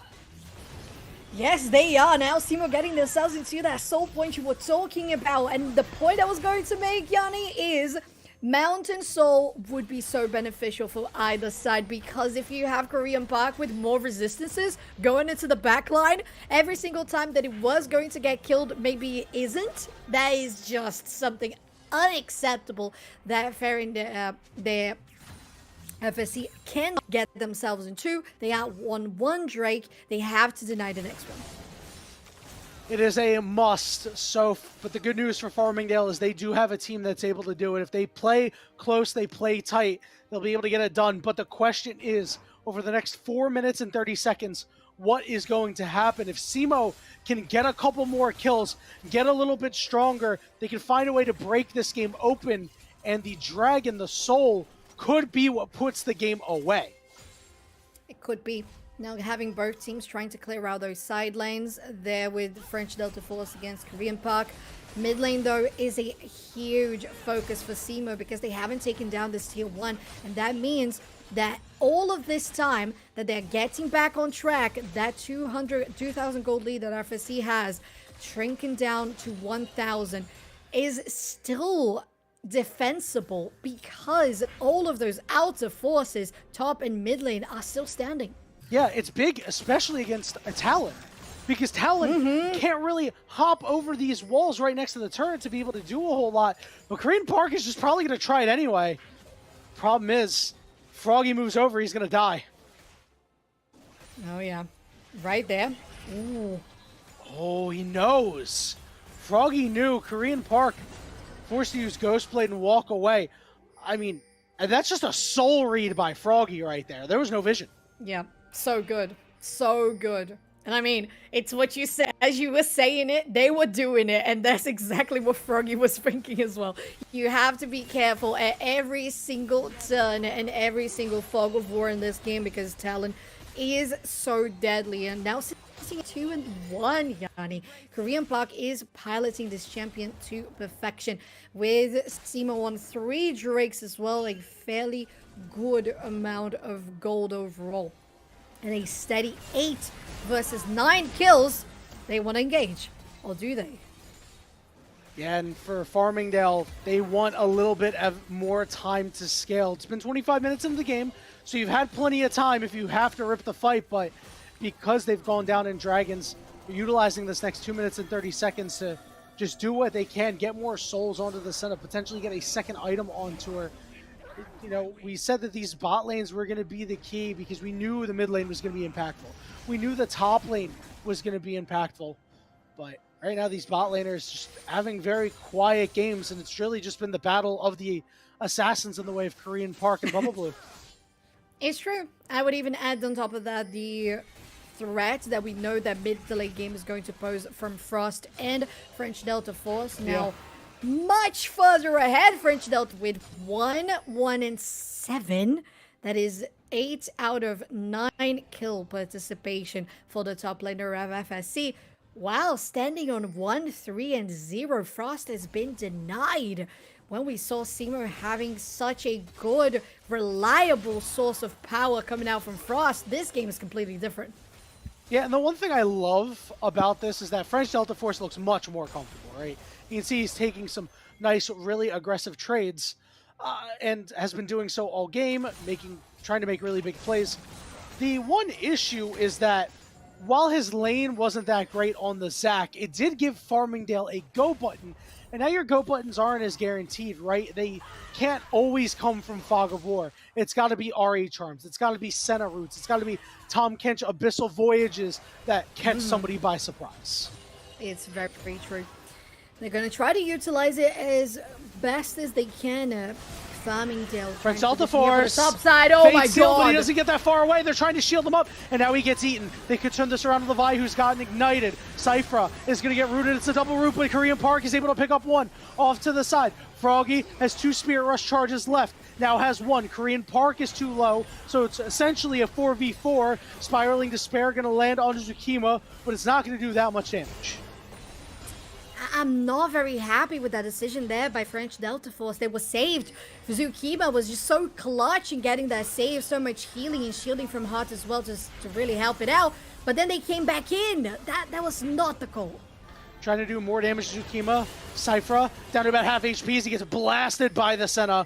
Frost is a little low. French Delta Force up in 13 seconds with his Dragon in 4. But they're going to try to make an odd man engage. Zukima gets slowed up. Zukima gets bursted out. Korean Park flying over and able to pick up the kill. This could be huge for SEMO. They are in prime position to secure the soul. Yes, they are, but there's still some vision here. There's a pink ward just teleport getting cleared as we speak. Teleport off to the side. French Delta Force, Fate Sealed, not available yet, but able to cause some problems potentially. Is he going to try to hop in and land some damage on Teleport coming in for Bubble Blue? He's able to pick up 1 kill. So there's more kills going down as Blue Squad has been forced away. Frost is here a little too late. Korean Park trying to save the play. Froggy still has another Spirit Rush if they want more. But right now, Vi off to the side very low. the best decision, not the best position to be so low when your jungler is so necessary to guarantee this soul for yourselves. Now FSC still sitting on one of those Drakes, could take this moment to take this one down without a fight, but Korean Park still looking for something. And they're just trying to give Oleo vision here. 3,000 on the Dragon. This would be a huge steal. French Delta Force does go over the wall, and they will concede this. But Korean Park on the wrong side of the tracks here, does get slowed up by the Ken. Shadow Assault to go invisible, trying to get to the wall. He's able to hop over it, but he's slowed some more. He's going to hop over another wall. Fade sealed, doesn't quite get to him, but Dawning Shadow will. And sliding out is the Yone. They take down the mid laner. Hot has been so huge, but they're continuing. Hopping over, Charm onto Frost, Rue onto Frost. Do they have enough damage? Hot trying to rifle away from the front side as Farmingdale now on the front foot, battling back Simo. That is insane. It really felt like Simo had an upper hand, then FSC, then Simo again, and now FSC back on it. Especially when they have confirmed that Deny on the soul point, they can move on to Baron. And although Oleo is alive, there's still some time for Simo to get into the scene. They are getting there. This Baron looks like it's going to go down without a contest here, as Oleo was not in the area. They're trying to get a little bit closer. Baron is gone, and the numbers are not there for Simo. So if they want to go for it, it would be an unwise idea. So if I have to ask, what do you think of that decision of Oleo not trying to steal away the soul? I think that's okay. I think the problem here is that you really should have converted directly into going for the Baron. So instead of sticking around trying to decide if you are going to go for the steal on the Baron on the Drake or not, go straight to base because they are going to take the Drake, and rush straight for Baron, because if you lose that Drake, it's fine. They are not close to soul point. Now they are. Before, they were not. So there was still time for them to buy. But the Baron, it was very important that Oleo was around. And that's exactly what happened. They were not, because they were still dabbling about what was going to be the decision about engaging, stealing, or not on the Drake. It might have been Simo's best opportunity. We'll see how the rest of this game goes, because Farmingdale back in control. Let's see what they're able to do with their Baron here. Couple of turrets on the outer side in the bot lane. That'll be an easy pickup for them, and a little bit of extra gold. So it's all about where Simo responds. You can see Talon on the prowl, looking for some priority targets. He's looking for French Delta Force, but as it turns out, Bubba Blue was there too. They take him out. Exhaust is down, but Bubba Blue is running this fight.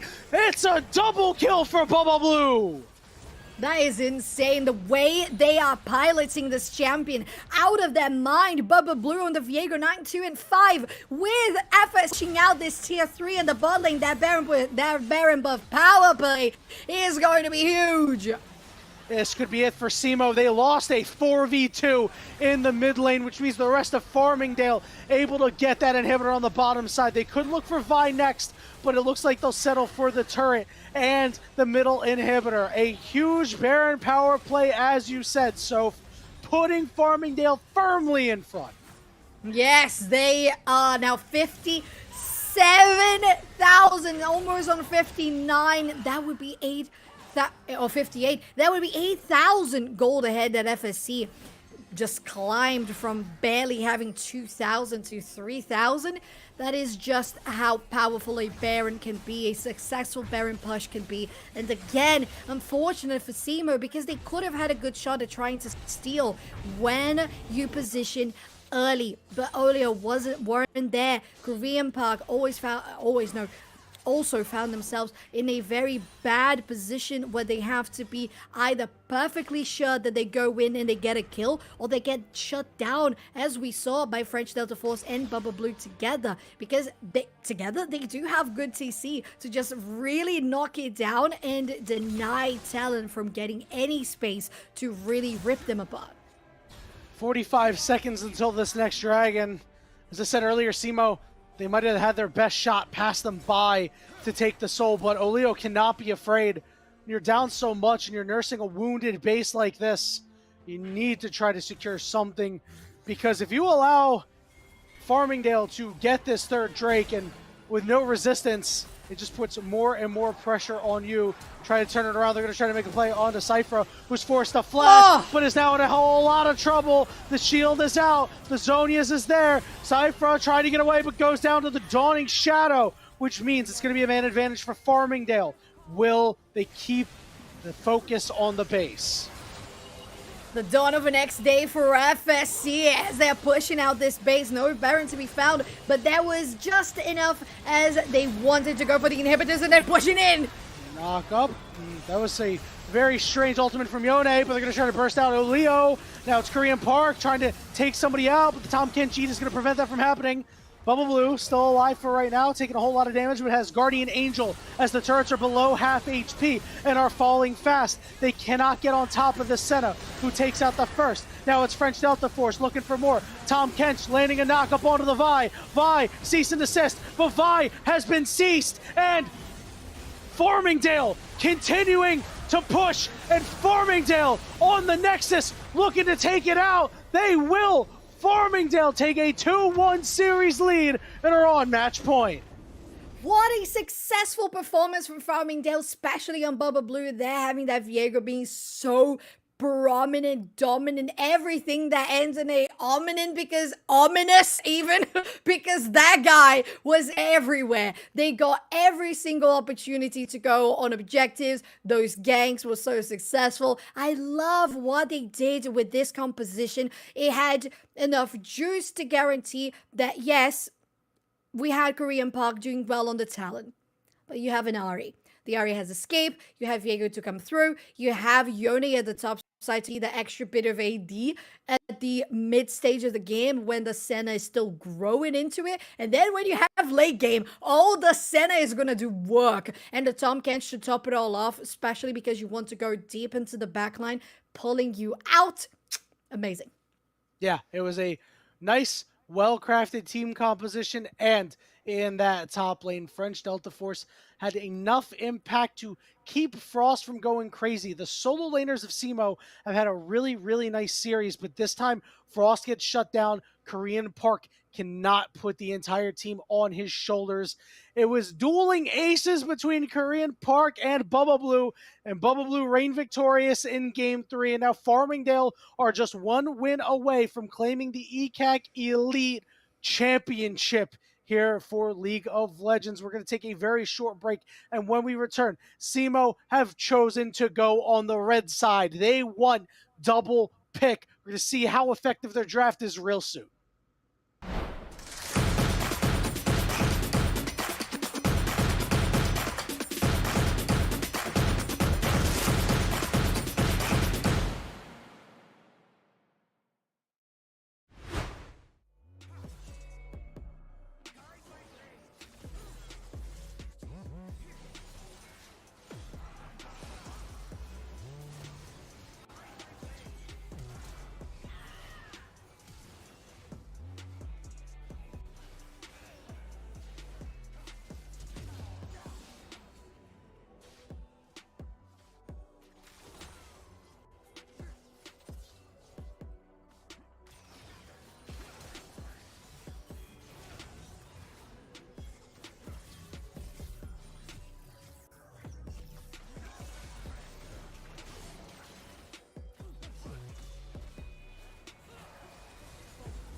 Welcome back, everybody, to the ECAC Elite League of Legends Finals between Southeast Missouri State University and Farmingdale State College. After the CMOs were able to take game one and shock Farmingdale, right? Farmingdale looks a lot like Thanos when Tony Stark hit him in the face. All that for a drop of blood because they've won the next 2 games and are on match point. Yes, they did, Yanni, and they did that really, really well. This last one really convinced me on top of it all with the Viego for the I forgot the name. Bubble Blue. Bubble Blue. Yeah, Baba Booey. Boo. And yes, I think this was so good for Farmingdale State. We're looking at a team that coordinates really well that mid, jungle, and top lane. And I think overall it was so well enabled by the fact that you had French on the Yone.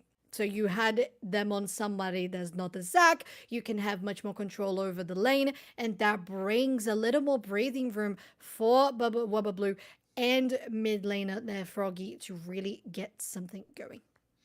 Yeah, and we'll see what these teams are able to cook up this time around because, listen, if Farmingdale are going to get the job done, this is going to be the game-winning draft. And I have to say, I've liked a lot of aspects of the drafts that have occurred and also not a lot of aspects, right? We have seen Quay X versus Senna Kench. I don't want to see it again, please. Anything but that. Because realistically, it hasn't been working for Cypher, right? They're going to need to do something else. I agree. We're looking at the way that, I don't know, trying to fit the bill of I am the AP in the team, trying to fit the bill of poking in the bot lane when you have it with the Karma last game. It really wasn't really hitting the mark. And it's unfortunate there for Simo because we saw the rest of the map during Valkyrie and Park playing out of their minds on the talent that I don't think is going to repeat itself here, given that it's so situational. So far, Ben's looking exactly the same for both sides. The usual Bubba Blue, Evelyn, Ben, focused of course, and the Cannon plus Nocturne for Farmingdale. Yeah, so far, everything generally looking the same.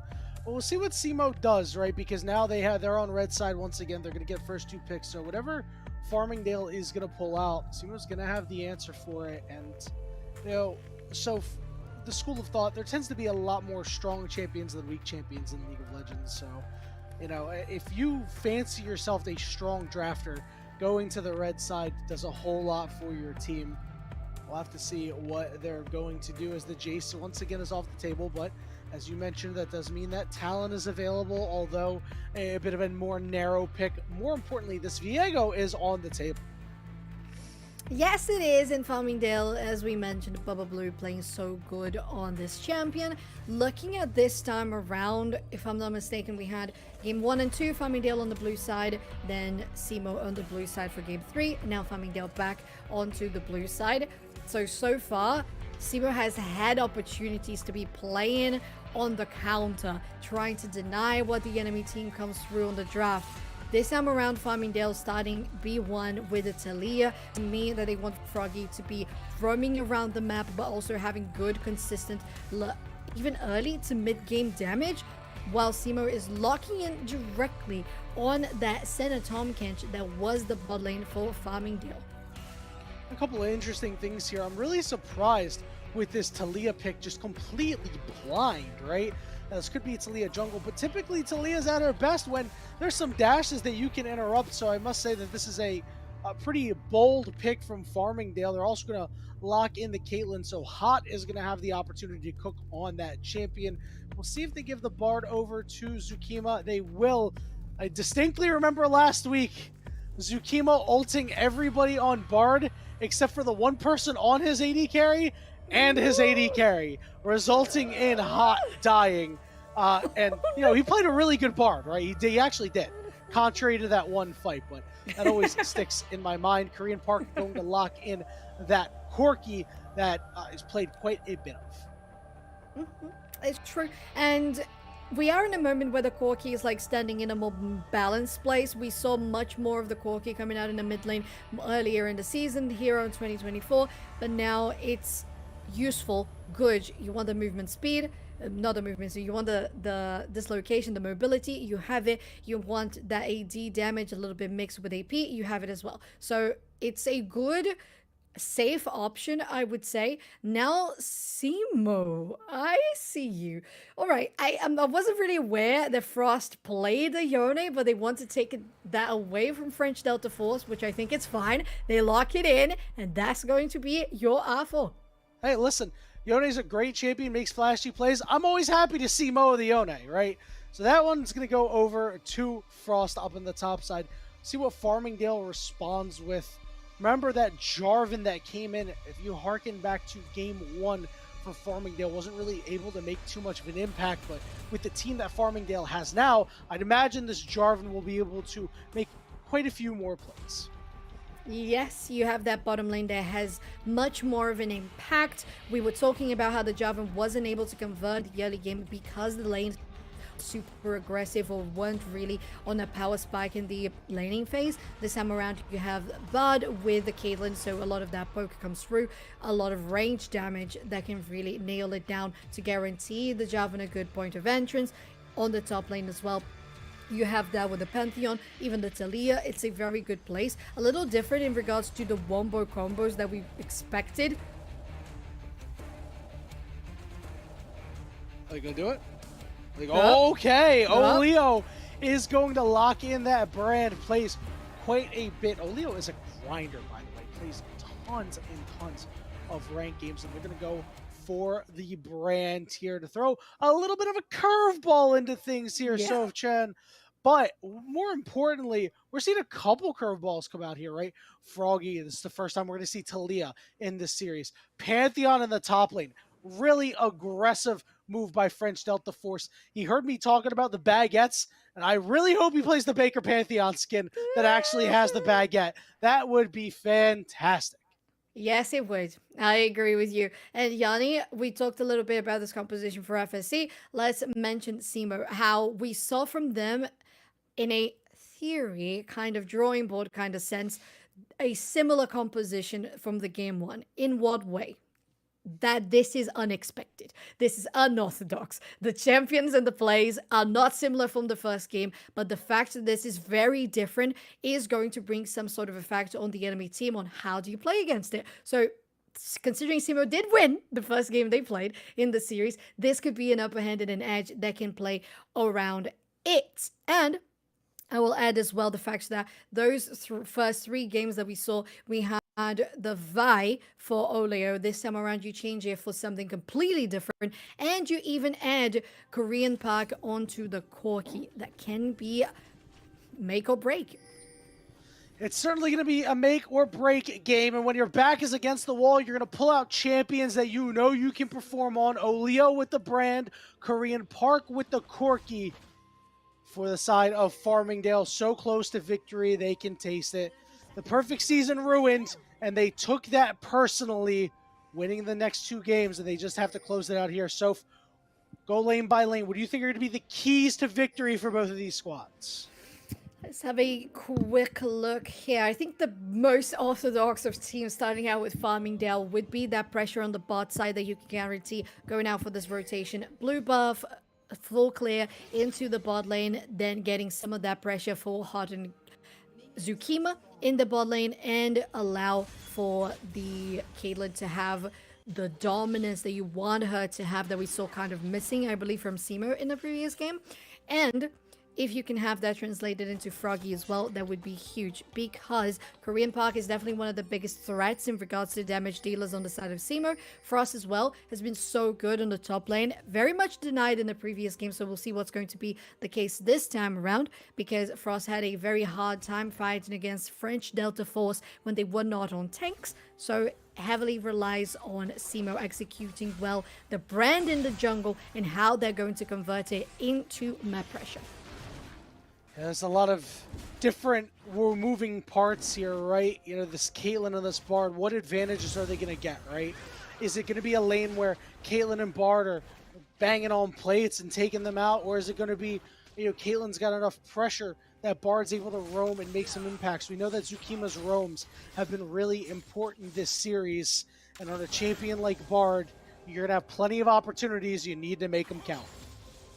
Yeah, and Yanni, you're talking about the supporter that wants to go for the roams. He is the magical journeyman himself, and they really can get that going, especially when you have that advanced lane in the bot lane. But Bubba Blue go for something very different. Took out the red, blue, and straight to the top lane. Yeah, Bubba Blue not at full HP here, but Frost has a feeling. Doesn't really want to get close. French Delta Force can go in if he wants. Frost has hit level 3. Don't know if they'll be able to get close. They knock him up. They CC stun lock him. They force the flash out. He's shielded enough to be able to survive. Close. Very close. And I would say a little bit miscalculated not to flash the initial flag and drag. It could have costed them the first blood, and on 3 minutes of game, you really don't want to give that to the composition that wants to have the early game pressure. Hey, by patiently waiting, did also burn the Ignite from French Delta Force, so I guess, you know, you get the extra summoner there, but certainly could get picked on in this top lane. I want to see Bubba Blue revisit after getting a solid clear off, as Hot and Zukima are finally breaking a combination of Senna, Kench, or whatever a boring farm it up bot lane you have here, as they are doing quite a bit of damage early on. Yeah, you want to see that coming through for Caitlyn and Bard together. I remember once upon a time when we used to have Bard with Electrocute. Do you remember that one? Oh, yes, I remember. I always hated playing against it. Let me tell you, I had playing against Bard because of his Q. But speaking of playing, could see an outplay here. Frost is going to have to snap back to reality, and now French Delta Force, all he has to do is land the stun. You combo it with the flag and drag, and they are going to pick on Frost for not having flash. It'll be French Delta Force picking up first blood. You cannot make this mistake if you are Simo Frost. You know that you have to get yourself into a good position, or else you could be denied for the entirety of the game, as we saw coming back from French Delta Force in the previous game. Simo, you need to be careful about these rotations, because Bubba Blue knows how to do early game. It was a little bit sketchy in regards to the first Jarvan, they played in the series, but this time around, it's different. Korean Park trying to get a lot of damage, but seismic shove away. Bubba Blue not able to make a play there, and he's going to get pinged out. Leo's going to get on his first back with a blasting wand, so still waiting for this brand to make hay on anything this game, but he's got the damage to do it. They do. It's interesting, of course, that, if you want to play the brand jungle, you go for the full clears. You're not going to see him anytime whatsoever before objectives come through, and as we're getting to that 5-minute mark is when we're going to see those rotations come to life much more often. And now that Simo has got a good grasp here on the bot lane, when you decide to give Zukima the full out of jail card, go out and roam the map while Caitlyn gets the solo XP by herself, it also allows for Simo to take the first Drake of the game. Yeah, but with these roams, they're not able to actually secure an objective off of it, because that's Dragon going to go over to Simo here, putting priority on that Chemtech Drake. It's going to do quite a bit for the bottom lane of Simo. Yes, it will. And it's dangerous as well, because that is the scaling bot lane. Of course, the more you get, it means that you're denying the most from the the early laning phase. Well, we're mixing that up together. It must be the time of night. But FSC now taking that upper hand to go for that big rotation to the top side. Zukima coming through to help Blue to secure the first 3 Void Grubs of the game. Yeah, they'll be okay Void Grubs. You're going to get a lot of value out of it with this Caitlyn. And if Pantheon continues to do his thing, perhaps. But Froggy is in a lot of trouble. But the stun misses from Leo. Not able to land the Seer. That means Froggy escapes with his life. Yeah, still forcing out a flash. Of course, it would have been even better to get that kill, that scorching damage at the end. If the burn and the stun had been dealt, it would have been enough, but it's just going to be the flash at this moment. Bot lane still just hot by themselves, getting that XP alone. A TP coming out from Jackal to go and defend this bot lane, but there's most likely going to be a plating that the Caitlyn could collect. Not really, not now, not yet. Maybe on the next wave, depending on if Zukima sticks around in the bottom lane, but Soph, we didn't really talk about it too much. That is a huge missed opportunity for Leo and Korean Park. It just puts more pressure on them to be able to make something happen. And really, it's a different tale this time around because all of the lanes for Farmingdale, CS-wise, equal or greater than SEMO, which has been vastly different. And I think if SEMO want to be able to do something in this game, Frost needs to get back on it, has to get heated up again. I think it's interesting as well because, of course, if you have the Caitlyn plus bot lane, you want to have pressure. But they've decided to leave Hot alone to get the SP while Zukima is going out to the mid lane, getting some pressure at the top side, guaranteeing their help for the first Void Grubs. It kind of defeats some of the purpose. But because you have rotations that can come from your mid laner on Froggy for the Celia, you could make this into something better. But there's also only around. Weaver's Wall coming out. It's not a full cutoff there. Nice sidestep, but the stun goes down onto the Senna. Now, Oleo is here to potentially turn this around, but cannot get close yet. He's still on the way, but the magical journey will get them all through the wall. Corky can't do anything here. He's just down here to clear the ward. Yeah, just gonna get that extra bit of gold, and that's just as much as the tail. The tail, and close to getting to a 2-minute mark here for the next Drake to spawn, with a little bit of a spectator bug on what's going to be the next type of Drake. But whenever we don't even know. Hey, Hextech! We love our observer, Samantha. Yo, hold on, pause. Hextech kind of looks like a minion. Oh yeah, like a mage minion. You're completely right. Yeah, see, it kind of looks like a minion. It does. Like a little bit of the cloak. I agree with you. Sorry, I just got super distracted. You know, I noticed it. I saw it. What I'm also seeing here is they're trying to make a play onto Hot, but nothing to be had, and that's something to say about this Caitlyn and Bard lane. They've played it quite well. They have, done what they can to try and break down this turret, right, and get a plate, and they've caused a lot of pressure, but they haven't died to anything. Yeah, and that's why I think it's intriguing. They are very much balancing the pressure in the lane in regards to controlling the wave and taking the farm themselves, but they're also not much denying the farm from SEMO. Neither they are getting kills. So it's intriguing. I will say that much. It's intriguing. They got some help to Bubba Blue. They got the Void Grubs. That's good. But now that has to really come into capitalizing on SEMO because they are very even in gold at the moment. Now Bubba Blue going to the top side. Yeah, it's been really the slowest pace game of the series here, Soph, right? 10 minutes into the game, just 1 kill to this point. Could have been 2. But the real thing is that Oleo hasn't been able to do anything on this brand. And on the other side, Bubba Blue has been doing a lot, but he missed his flag and drag, which means Frost will be able to walk away without a problem. Is that part of the wall too thick? Is that what it is? Oh, no, that wall was looking dummy thick. It was. I agree. That was a dummy thick and a half. That was a dump truck. Going out for the Void Grubs, FSC could guarantee the 6 of them, and they are, while SEMO is trading it for their second Drake of the game. I am a little bit upset that we don't have the Hextech Soul. Instead, we'll have a Ocean Soul. Oh, man, you know that they want it over on the side of SEMO. We'll see if Farmingdale can do anything with these 6 grubs, right? As a flash is forced out, Brand has to try to find a way out. Seismic Shove lands onto him. They're doing a lot of damage. He's quite low. Now, Weaver's Wall's available, but Froggy going to hang on to it for lack of vision.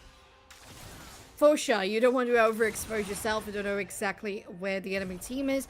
It was a recall and a reset from Korean Park, but it could just as well not been. So, coming back to lane Korean Park with a TP, that Froggy knows they're there. They can get a rotation to the bot side as they are doing as we speak. And you mentioned, Yanni, how much Hot has been wanting to get those platings. They only got 1.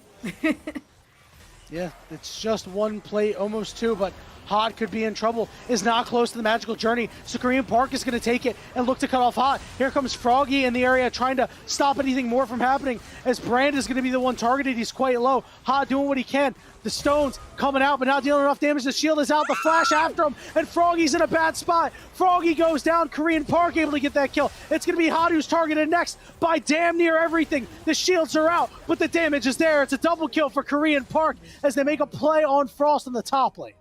That is insane. Oh my word. The fact that Korean Park escaped. No, was it Oleo? Who was like 0 health? Was it Oleo? It was Oleo, and the Dawning Shadow saved him. Froggy insane. flashed forward, trying to secure that kill. That Dawning Shadow was just perfectly timed. So good, so good. Cypher really making it work now on the center. We saw somewhat of a lack of shine from Cypher in the series so far, playing the Hui, now making it work. 2 assists already on those 2 kills in the game. A lot of kill participation and distribution of gold on those kills on that meta for Simo, which helps massively, especially when you have Oleo on the brand. You really need to have every lane getting a little bit of the gold, because you yourself cannot roam as fast, cannot gank as fast, and really need to focus on scaling through jungle clearing. And this is a pretty rough position here for Farmingdale, because take a look, Korean Park, 5k gold, tied with French Delta Force, but has that Muramana not even fully stacked. He's on a half an item, because you know once you get fully stacked, then it becomes a full item. Hasn't even used a package yet. Like this means that this is Korean Park's game to lose. So true. So true. They got everything to make this happen. 2 minutes still for the next Drake to spawn. So a little bit of a sneaky attack that FSC wants to go for. Going in. Let's see if they drop the Cataclysm. Not so. Pyroclasm coming out, dealing a lot of damage, trying to make them spread out. Hot rooted up over on the side, but should be okay. Here comes Corky, trying to do more. Bubble Blue flashes and gets a magical journey, but they're trying to follow up here. Bubble Blue split from the rest of the team, which means Bubble Blue's going to flag and drag over the wall. He's burning away, but he's still alive. Good stun on the backside. They're trying to keep everybody away. Dawning Shadow, but it's a good sidestep from Bubble Blue. That is oh, wow. I was sure thinking that Bubba Blue was going to die on that one. The sneaky Javan with the sidestep working this. Now FSC had to run for their lives, but still enough time for them to reset, get that vision, get the lanes pushed in to guarantee some sort of spacing for their next Drake to spawn. It would be soul point for Simo, so it's imperative that they take it right now. They have 6 of those Void Grubs, so it would be so useful for them to start stalling that Drake soul push. See what French Delta Force wants to do up here. We haven't really talked about him a whole lot, but he's got an Eclipse and he's got Steel Caps. That'll do you good in this game. But with an ultimate like the Grand Skyfall, we haven't really seen him impact the map elsewhere. It's really going to be a matter of which one happens first. Is it going to be a Corky package, or is it going to be a Grand Skyfall? What will it be indeed? We were talking about reconquering here for FSC. This side of the jungle, good magical journey, although they were snared still on the safe side of the wall. Farmingdale gets themselves in the perfect spot to get pressure here on the bottom river. There's still a Scuttle Crab that's going to be running out in just a little bit, clearing out Vision. Oleo doing good work at that as well.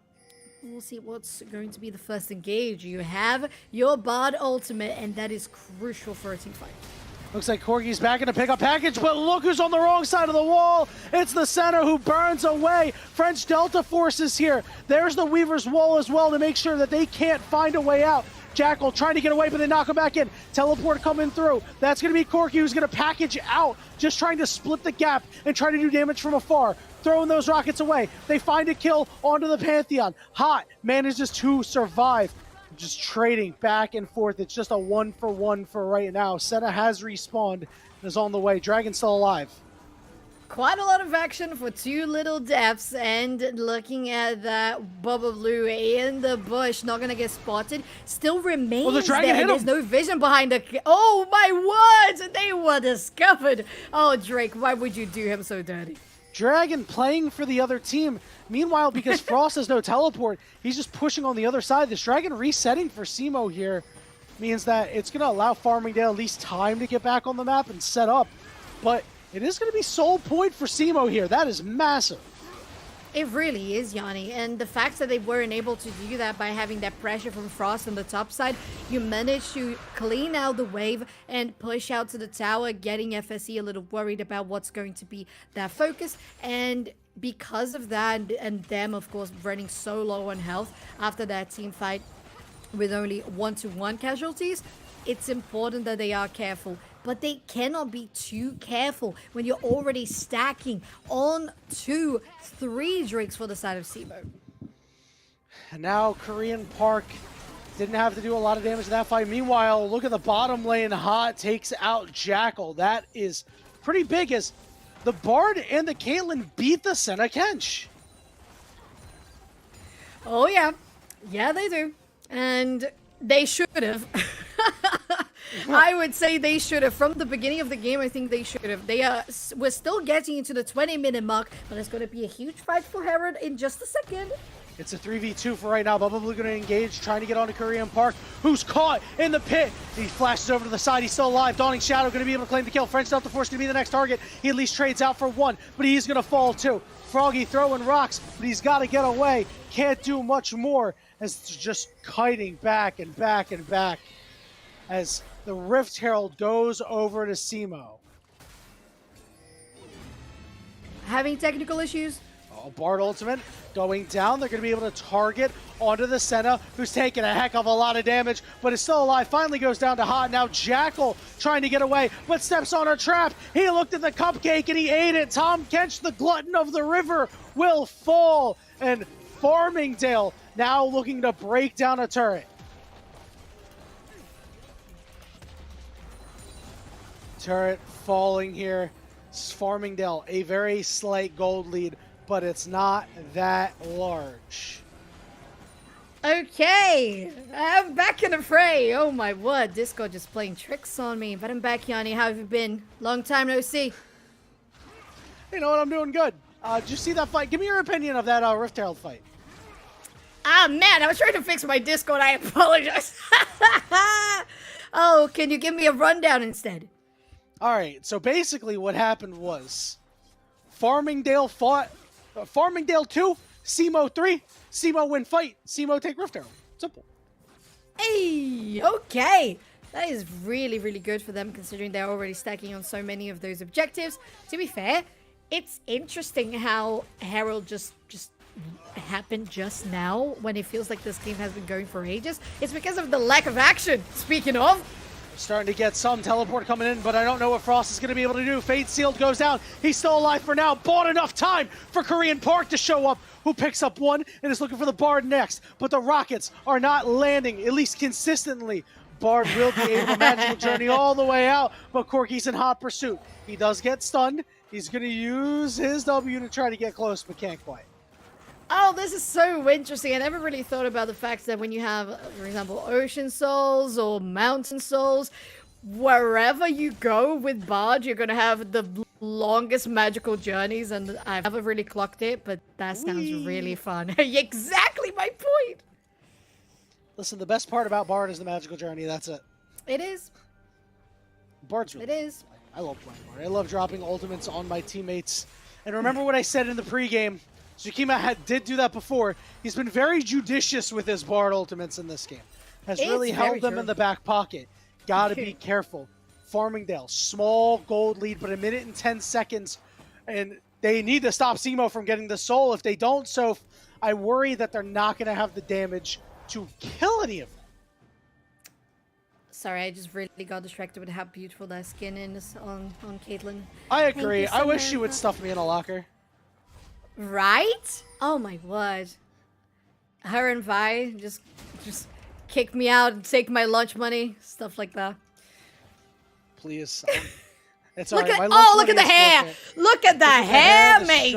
Look at the bows. Wait, Rift Herald, hold on. Things are happening in the top side as things are happening down mid lane here. The Bard ultimate did not quite land. We're going to siege down this mid-inner turret. Bart taking a lot of damage. Jackal in the area. Zukima forced off, but does pop the locket. They take the turret. Dawning Shadow doesn't quite land, but Korean Park does have the package if he wants to look for more here. Rifling away, but Froggy is in the area. Oh, there it is. He's going to try to sequester out one target. He goes in, he goes out. French Delta Force taking some damage, but that's big. Trying to force away Farmingdale so they can secure the soul. Yeah, and they're getting themselves in a premium spot for it, clearing out all the vision, Yanni, and they're already starting out the Drake. Oh, Bubble Blue's caught on the wrong side of the tracks.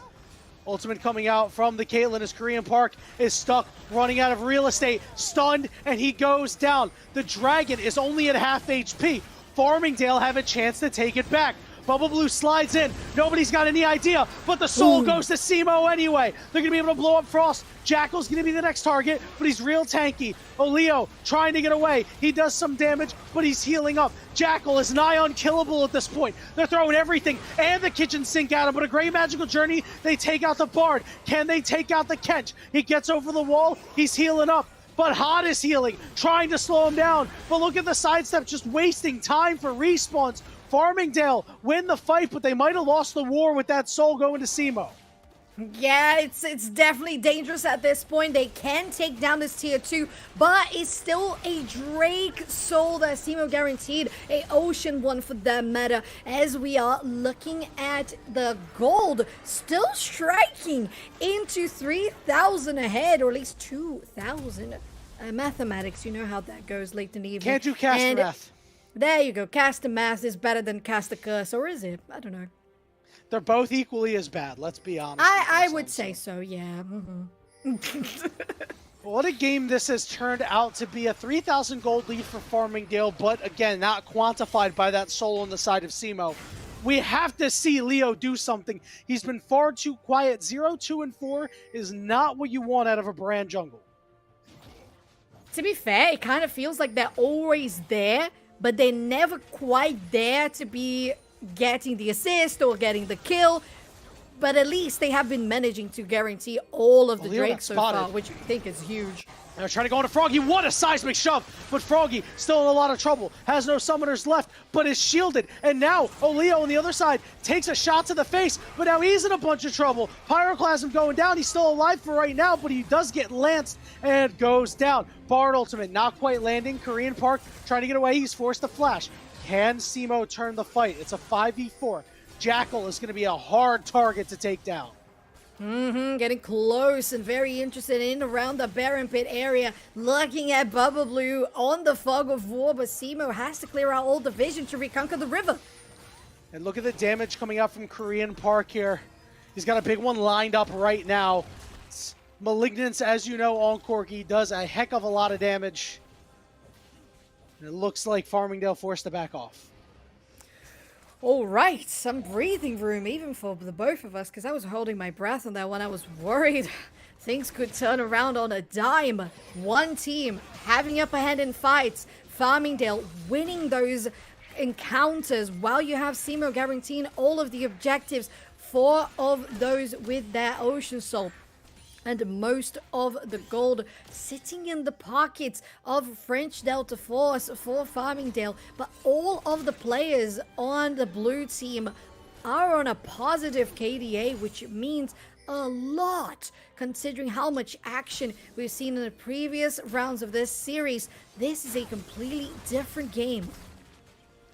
Simo, their laners have done a lot and then haven't done a lot, right? Korean Park gets a lot of poke out, but again, we haven't really seen big packages. 2 packages in this game. One of them was to get out and cut off half the fight, and the other one was to deal a little bit of damage to French Delta Force. And meanwhile, Frost, these Fate seals have been unsealed, right? It's like the Ziploc bag when the little clip breaks at the top. You can't seal it. Hasn't been getting the job done. Solo laners are going to need to be more impactful for Simo if they want to force Game 5. So important for them to do so, Yanni. And now the game is looking a little stale. You are trying to get on both sides, the lanes pushed in, and it's keeping itself at the dead center on that river line. Nobody really getting a chance to, but Zukima could be looking for something. He is fast. Those There he is. changes they made to bar chimes many patches ago are huge. One other thing that's huge is less than 2 minutes from now, we are going to get an Elder Drake. And remember what happened last time there was an Elder Drake around. SEMO gave it up, but ultimately won the game. So we'll see if history repeats itself here, Soph. That was so nuts, wasn't it? I was like, this is the moment where they take you down. And then a backdoor, a back cap to secure them the game. Now looking to get something here, Fog of War. Yeah, Korean trying to do what they can to just land some rockets and gain more control for SEMO. Frost is on his way up, but is on quite a bit of vision. It looks like he'll head back down. Let's have that teleport available if he wants it. They're going to try to chunk out Jackal, and they do, but keep in mind that Ocean Soul. Yeah, it does wonders. It definitely does, especially on those tanky units like Jackal. To be fair, the only one at this point, but with the extra healing you have from Cypher as well, it works out perfect. Bot lane is going to be Frost taking down that tier 1, trying to open up some space, getting a reset before going straight for that Baron Pit, but nobody really committing to it at the moment. A couple of pings onto the purple buff, but not anybody actually going to do it.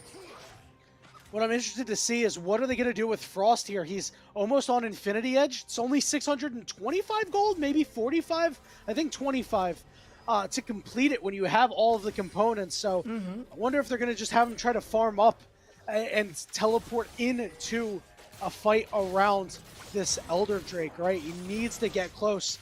We'll get really close with this Gromp. He's not quite there. Maybe he is. Maybe I'm just wrong. Maybe I don't know my item components anymore. It could be. It could be. It could be enough. Ooh, so close. That's going to be Korean Park forced out. Bubba Blue taking a little bit of damage, but now he's getting rifled away by rockets. He's got a flag and drag out, but he's burning alive. Fade Sealed's going to land on one target, but Bubba Blue still manages to live somehow, some way. Everybody on the side of Farmingdale is alive, but with Bubba Blue limping away, he's got a back. Yeah, that's definitely going to be an amputated leg on a Jarvan, because that lance is not getting you anywhere aside from your own fountain. Gosh, how did they survive?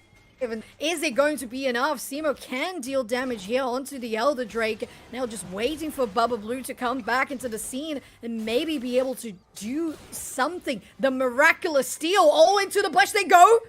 Oh, it's gone golden now. They're going to get onto Bubba Blue. Here comes Pantheon flying in. Bubba Blue goes down. Dragon's available for SEMO to take, and they secure it. And the Corki damage is so much. He gets stunned on the wall, which means Farmingdale have an opportunity to run away. But Tsukima looks like he'll be the sacrificial lamb as he's blasted away by the Dragon's breath. And now Korean Park looking for Hot. Flashes after, but forces a flash out. It was so close. It was very much close. The idea was great for Farmingdale, but SEMO shut it down at the root. Just really took it off the ground and said, this is ours. All of the Drakes, and including the Elder One, will take the Baron as well as a courtesy. Gosh, SEMO coming out on top of this one could take us into a Game 5. Yanni, this is huge of a Grand Finals. This is an absolute banger, Soph. SEMO fighting with every last breath, properly playing their scaling well. They didn't fight early. There was only 1 kill at 10 minutes. 4 kills around, the 15-minute mark, right? That's it. They waited patiently, and now it's paying off for them. Now they have complete control here to shove down the mid lane. Tsukima forced to flash away, but his fate may be sealed. He will be able to survive as Bubba Blue tries to save his buddy. Looking to take this one. Going stasis is going to deny the inevitable for SEMO to take this one down. Wait, look at the knockup! He gets eaten by Tom Kench. Johnny's shadow goes down, but doesn't do a whole lot of damage. Again, the Corki can just rocket away from the back line with this Ocean Soul. Any poke that Farmingdale doesn't mean a darn thing. It does not. SEMO taking down the tier 2, looking to get even more. Now with that 5-member rotation here in the mid lane, Weaver's Wall to cut the buff short. But if you are Yona, you can just come through any problem whatsoever. Just waiting for that extra lane to come through. And Yanni, this could be a tier 3 down. Farmingdale doing what they can to try to clear out these waves, stop all the minions, but look at all the damage that this Corki is doing. Blasted away by the Dragon's Breath is Bubba Blue, as now Simo has broken into the base and they're ready to go. French Delta Force forced to walk away. Hot gets hit by one more rocket. He's going to go down. Stays alive for right now as the Dragon Elder buff still active. Korean Park doing whatever possible to deal as much damage and chunk them out. But it looks like Simo, they're escorting another minion wave in. They're looking for more damage. Oh my god! Hot gets caught and blasted. Shut down, going over to Oleo. And they're on the Nexus. Fate sealed onto Talia, and your fate has been sealed. Pantheon trying to get on the back line, do what they can, but it's a 1v5, and he will not trade. He goes down. Simo forces game 5. Wait, 2-2. There we are, standing right now for grand finals of Elite League of Legends ECAC. Yanni, Simo took control of this game like it was their own to begin with. For the first time in the series, we saw them also take all of the objectives, stacking out Drakes, and they ran it back. They brought it to our game 4. I am very confused. 4, yes. Mathematics is really letting me down today. But still, gosh, Farmingdale was really trying. They were grasping, really getting those nails in, not to fall into the pit of despair. But the damage coming out from Korean Park was just outstanding. Yeah, and one really key thing that happened at that Elder fight was the Elder went golden, and as soon as it did, Bubba Blue stepped out of the bush and onto a ward, because he's like, oh, I'm going to try to smite this now. But it wasn't smiteable. They picked him off, and that dragon ended up going the way of Simo. What a fantastic game played by Simo. And this time around, when it's dueling carries between French Delta Force on one side and Korean Park on the other side, Korean Park gets the advantage this time, was able to make enough plays and deal plenty of damage to take Simo to the Nexus and to the victory to force this game 5. We are going to take a last break of the night, to be quite honest with you. And when we return, it will be the final draft in this best of 5 series. Farmingdale looking to win every series they've played this season. And Simo looking to play spoiler, and not just spoiler, but looking to become champion. We'll see you real soon.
Welcome everybody to the final game of the ECAC Elite League of Legends season.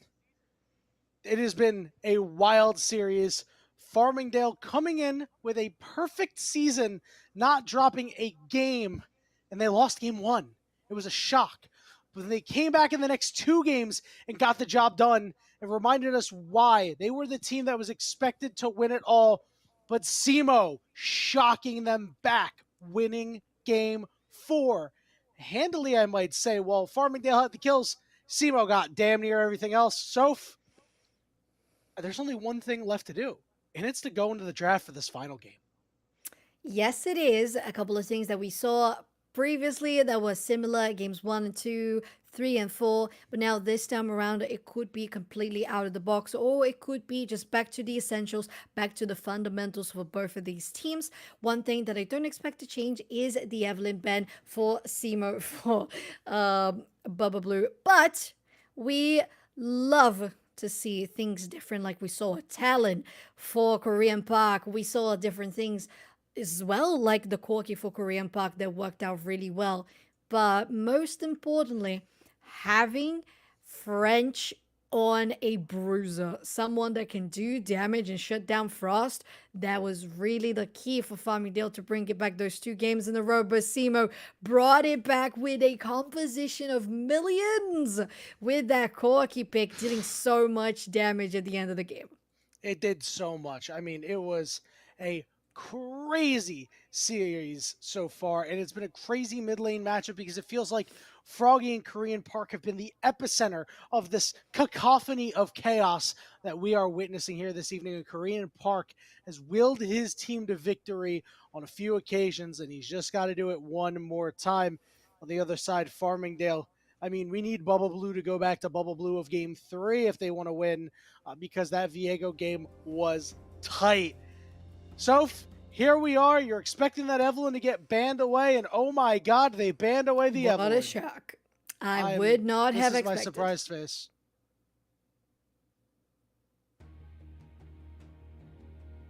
See? That's my surprised face. Both of our surprise faces. The cannon as well. Gonna be doing some shocks, not here, not in Summoner's Rift, not in the series, and not to us either, because it has been banned for every single game so far. So sad. Nothing different in regards to bans, and to be fair, we haven't seen much of a difference in bans aside from a Jace turning into, I think, an Orianna. Was there a Camille as well? No, I don't think there was. There was a Camille. There was a game 1 Camille. Yeah, but in regards to bans, I don't think they target Bandit Oh, afterwards. no. It has been available. It was the Talon. Series long until the second phase. But yes, that Talon was taken away. That has been a big one. And this Viego is going to be off the table here, which is pretty interesting, right? They're not going to give it to Oleo. And Oleo has played quite a bit of Viego. I am quite surprised that given the opportunity, they're just not gonna use it. So clearly they've got something else in mind for this first pick, Soph. Yeah, they do. They do. But blue side is where SEMO has done well, to be fair. Yes, half and half. We had actually wins from both teams on blue and red. But this time, SEMO looking to go for a Seraphine first, which is interesting. We did see the Seraphine plus Karma combo, but it was it on the side? Yeah, it was on the side of Farmingdale. By Farmingdale, yeah. Yeah. On that bot lane with Froggy on the Tristana. Well, where would you look at that? Oh, it's so surprised. I mean, it is a flex, right? You know, there are certain champions that you take to the mid lane, and, you know, Tristana wouldn't do so well into them, but I am mystified by the Seraphine first pick, right? Because, I mean, they play a lot of enchanters in the bot lane, right, for SEMO, so maybe they're going to be the ones to pilot Seraphine Karma or something like that, but it's not something they've really pulled out this series. It feels more like a takeaway of Farmingdale, and something that has been pulled out this series is this Corki if they want to lock it in, but we can't gloss over this Ivern first appearance. Yeah, very interesting. Here we usually see Ivans coming through when you have the likes of, for example, Olaf's. If you want to have that extra just clearage, movement speed, allowance into the back line. I don't know if that's going to be the case. And we haven't really seen something like that for French Delta Force. We saw Aatrox, but nothing really of the Olaf side of things. Now, Simo taking that Rakan, showing that Seraphine indeed is not going to be support, but she could still be a PC. Yeah, I mean, I guess I haven't seen Corky bot lane since I think like season 5 or something like that. So I can't imagine it'll be down there, but I guess it'll be a Seraphine Rakan pairing. That is a pairing, right? You're not playing for lane at that point, but you know what? I'm okay with that if I'm Simo, right? Because you've seen Cypher and Jackal haven't really done much of any. They've been there. They've played equal lanes. They've scaled up, and they've been relevant in these games. But now they're going to put them on double utility in the spot lane. Very interesting. Yeah, it's really to enable Korean Puck to do that extra damage and to guarantee they're going to have their survivability. But we know that the Corki also needs that scaling mid to late game to really be enabled differently from what we saw in the Talon pick, for example, that was doing wonders from the very start of the game, although that was a Farmingdale win, if I'm not mistaken. So now finishing up here for Farmingdale was a Nautilus, and with the bans also wrapped up, you had the Nocturne that was usually coming through as a ban for the first round, now on the second with the Camille, and Simo rounding it out with the Yone, plus Darius, also the Darius, all of the games being banned. What's really interesting about Farmingdale is they lock in this Varus. This feels like a Farmingdale composition that we saw last week when I was on the cast with Shibby, right? There's this feels quite a bit different, right? This is really getting back to their roots compared to what they've been doing in the series. They've got this Nautilus pick that they've been so successful on. They've got double 80 carries, pairing it up with an Ivern. I think Farmingdale has waited for Game 5 to pull out their best draft. But Simo on the other side, I mean, that is a lethal combination. Wukong combined with Seraphine and Rakan.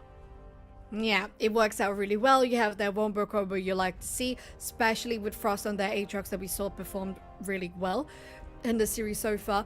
Looking for a Rumble to deny that early game pressure that the Aatrox could have against those tanks in the early game. We see the Rumble coming in as a ranged AP, just scorching down kind of alternative there for French Delta Force. I like it.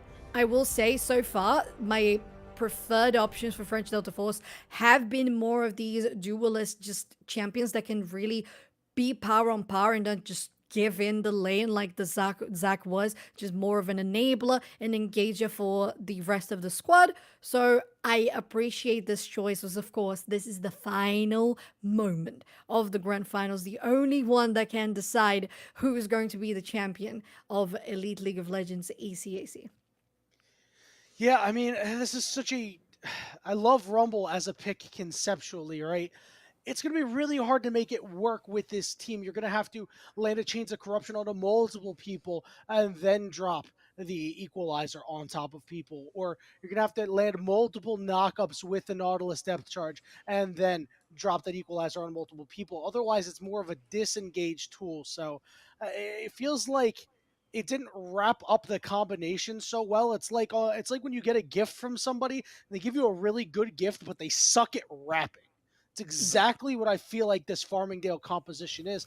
And on the other side for Simo, it feels like they put a nice little bow on it, but the gift might not be as good. That's a very interesting analogy. You know, I've got ADHD and I'm like visualizing everything. So I've got like an ugly present, a cute present, but then inside is like that. You really didn't want to get that, but that's what you got anyway. Listen, would you rather have a well-wrapped pair of socks or a poorly wrapped Barbie dream house? Let's take the Barbie dream house every time, right? I like sockies though, they're comfortable. Socks are comfortable, but like, you can get socks at any time. True. But I never played with dolls anyway. How about some Hot Wheels? Play with socks? Oh, Hot Wheels, I'm in. Play with socks! Yeah, sock puppets, hello? Like, come on. No, I never done that, no. All right. Who do you think's going to win this game, Mr. Sock? I think Farmingdale's composition's not that you great. Did not. You did no. However, I believe that the composition for Simo is pretty darn good. I like their wombo combo, what they got going on. If Korean Park can go crazy once again, SEMO can win this match and ruin Farmingdale's perfect season. Thank you, Mr. Sock. You're welcome. That was outstanding. Thank you. Thank this you. is what happens when you go to game 5, everybody. You start It's losing true. your mind. I've lost my mind over this mind. series. Teams going back and forth doing wild things. Man, this is absolutely crazy. Soph, sight unseen, just seeing the team compositions before we get into game. Who's going to win and why? Oh, man. You just said you're delusional. I just said I'm delusional. Top of my head, out of composition, draft alone, SEMO. I just like the socks better. You just like the socks. Listen, you know what kind of socks are we? Are we an ankle or are we a thigh high? I'm particularly big on the ones that go. I'm particularly big on the ones that go up to my knee. I love those. They those are nice really and, cute, nice and comfy. I just have black ones, you know. But oh, they're nice. They're nice. Farmingdale. Here's the kicker of Farmingdale's composition that we didn't really touch on is they can just absolutely mog you in lane, right? They can just win lane. They can just Tristana jump onto Corgi. This is one of those matchups where you can get an advantage. Rumble can just burn away this Aatrox early on, and they're clearly looking for something up in the top lane to start. So as we've made it to the final game of this best of 5. Yes, looking like a scrap. The 5-man stack on the FSC. Oh, things are looking confusing in my brain, but we're getting into it for a quick all invade, at least to get some of that vision in. But Frost already got one laying down there on the blue buff. Oh, Korean Park could find himself in trouble. Is going to spot some people out. Hook hits the wall. Oof. It was a good attempt. You want to have it. You want to have it because you have the Nautilus. You can do it. As we know, if you get any advantage there for Froggy in the laning phase, you can't really shut down Korean Park. And we saw how outstanding they were in the late game with this pick of Corki. So it's important to make those decisions. Good attempt. Didn't really come out to anything, but it's always important to try, or else you never know if you could have succeeded. It is better to have leagued and lost than to have never leagued at all. That's I think the one. that's how the quote goes. Not so sure. As nothing has happened at the beginning, no invades, nothing crazy. But now it comes down to the lane. Hot and Zukima need to win this lane against Seraphine or Khan. It's not particularly strong, and they got hooks available. They do. Very important when you're going against such a squishy Seraphine, especially because she's not going to be able to deal that much damage back, but we know that both of them can do at least a little bit of healing, a little bit of shielding to guarantee that those hooks don't go unpunished. But we know Hot on the Varus, already on a tier. Wait, how? Oh, they started with a tier. Interesting. Okay. Both of them did, all right. Yeah, so this tier opening is just because nobody thinks they're going to be able to get any kills in this lane, right? But you already saw the damage that Hot was able to do. It's just the sustain coming out of Seraphine or Rakan is going to be too much to manage with. Leo is going to be heading to the bot lane shortly. We could see our first action there. Bubble Blue, he's got lanes that he can gank for and do a lot for. So these junglers are going to have to chess match their way through to be able to get early advantages. Speaking of early advantages, look at the CS differential up top right now, Soph.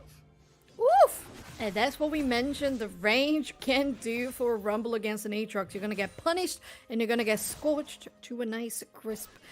Looking to get a barbecue. Are you hungry? I think we could have something to eat afterwards. Stop talking about food. What if I buy you a treat? Huh? Maybe a burger? What'd you fancy? What, is it just because I'm American? What? You offer me a burger because I'm American? Is that what we're doing here? Can I just disconnect production? Can I just quit now? Yes, I would like a burger, as they're going to like to make a play onto Zakima. Jackal forced to get away.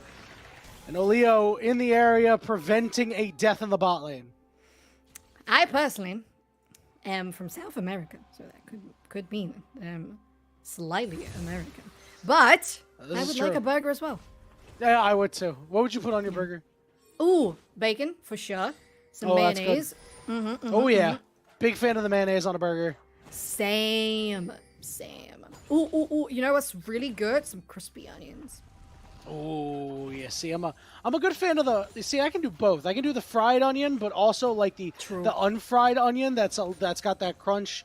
Can do that too. Yes. What doesn't have any crunch is this mid lane right now because Froggy hasn't done a whole lot to Korean Park, right? Because Korean Park can hit from a little farther away. As Prince Delta Force doing some damage, but again, it's just nothing. They're just kind of, you know, they're kind of like shoving each other a little bit. I wouldn't say they're not hitting each other because they are, but they're just shoving back and forth in these lanes. Like, oh yeah, like, let's get ready to fight. Come on, what are we doing? Yeah. Come here. Fight me, bro. It's one of those very, very thrilling top lanes. It happens every once in a while. It's all about League of Legends, and it's just part of how things are. You mentioned there are a couple of opportunities for Bubble Blue to make themselves seen for FSC, and they're looking to do something similar to the Swords. No vision here onto Olio, but they're going directly for the Drake, while Olio is looking for Froggy. Froggy will be able to leap away without any problems at all. So if you'll trade Drake for Tristana W, that is a trade you will take every day of the week, Soph. Yes, it will. Yes, it will. It looks like they were trying to fight for that little dragon she's holding, but then at FSC that's the wrong dragon. Yeah, that's not the right one. Oh, Corky coming in, just getting some first strike here, but nothing more. Although Zukima is on the move here, they want to look for a play, but unable to do much. Very nice. Froggy executing the Tristana well. Now we saw also well done by both. Did both of them play, or was it just Froggy this series? What? Getting a little the Tristana. Was it just? It Froggy? was just Froggy who was playing just the Froggy. Tristana this Okay. series. Yeah. So the first time that we saw them looking a little bit rough in regards to exposed positioning, but it was just a misconception from our casters here on your screen because they were actually around like 5-1, 5-2 at the end of the game. So executing the Tristana really well with plenty of kill participation, which is what you want to see. Even if you don't have that big advantage in the early game, you can still be incredibly useful because of being a hyperscaler. That trade of the first Drake of the game comes also the 3 Void Grubs for Simo as a response. So far, looking very equal on the board. Yeah, and one thing I wanted to mention about Froggy is that, you know, he had an early advantage against the Orianna, and then as the Orianna got more damage, you know, the lane was harder, but outside of lane, played it exceptionally, you know, was able to take advantage of all the chaos and fights and come away with kills without dying. And if Froggy can do that here in the final game of the series, right, because there's a lot of CC going on everywhere, and typically you'll go after the targets that are CC'd. If Froggy can avoid all of that and then go crazy in these fights, there's a lot of squishy members of this team, right? Rakan's not very tanky. Seraphine, you know, is made out of paper, and Corky as well. I would agree. They are definitely paper thin, and all of them looking very juicy on those HP bars to have the usual Lee syndrome of Tristana. What would be the syndrome, Tristana syndrome? It's everything is just a different version of Lee syndrome, right? Oh yeah, I think so. Yeah. Yeah, makes sense. That's just what it is. It's just a Lee syndrome. Like, it's not even Tristana syndrome. It's just Lee syndrome, but on Tristana. Exactly. Yeah, I think you're right. There was an attempt there in the mid lane coming out from Bubba Blue to try it and get some pressure onto Korean Park, but they were well positioned, very much aware of the. Okay. Oh, there's a good response on the roam, but French Delta Force could be in trouble. He's going to flash over the wall. Wukong going after him, but here's Daisy here to come help out, and they turn it around onto Olio. It's first blood going over to French Delta Force. Zukima lands the hook as the World Ender is still up for Frost. He's trying to get away, trying to put some distance, forced to flash away, but is so slowed and gets knocked up, and they're going to be able to take him down. It's French Delta Force picking up 2, and Farmingdale gets the party started.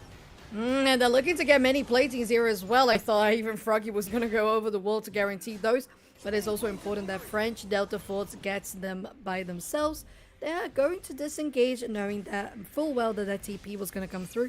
Although I would have loved to have seen, you know, a little bit of excitement coming from the Tristana, just going in, getting that bomb, and guaranteeing plating for everybody. That would have been cool. Yeah, but then you're on the map for so long, and you know that Frost is going to teleport back 2 plates traded on the bottom side here for SEMO, and a lot of that has to do with those 3 grubs that they have. It buffed the true damage a little bit recently, so SEMO on the bottom side at least getting something, right? Yeah, they are on the top side, just some of that burn damage onto SEMO.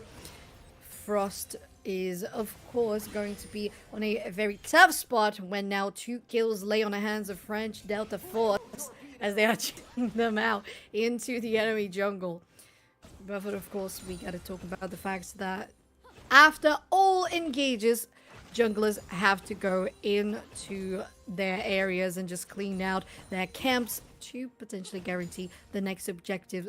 Next on 45 seconds is going to be an Infernal Drake. So no Infernal Soul for us today. Only very interesting and not the most exciting of souls today on the Ocean and Cloud departments. But it's fine. Yeah, it's been a little rough. As we're gonna maybe make a play onto Korean Park here. Hottest here. Ooh. Nice sidestep from Korean Park, and he dodges out the chains as well. Okay. That was some nerves of steel coming from Korean Park on that one, but also nicely done on the predictions. FSC tried to get something done on that. It would have been great just as soon as this Drake is spawned, but nice on SEMO to push out the wave as well. They had good position. Hook onto the Rakan. Cyphera is ready to drop the ultimate if they can line it up pretty well. Oleo off to the side, but is all alone. Unable to get help. Knocks multiple members up. The shielding is trying to come out. The hook lands onto the proper target. The encore only hits 1, and down goes Oleo. That to me was a hook hitting the wall for sure, but we know how Nautilus works. It's just a little bit chunky. That's a perfect hook. Yeah, it's exactly. It's thin when it needs to be, it's chunky when it needs to be, and Nautilus is just that good of a support at the moment. Falling 50% here on the Drake, Yanni. Got packaged. Korean Park going in. He's getting blasted. Is going to be able to find a way out. Forced to flash away. They didn't follow up with him. Jackal had the quickness, but they decided not go for it. Dragon to Farmingdale.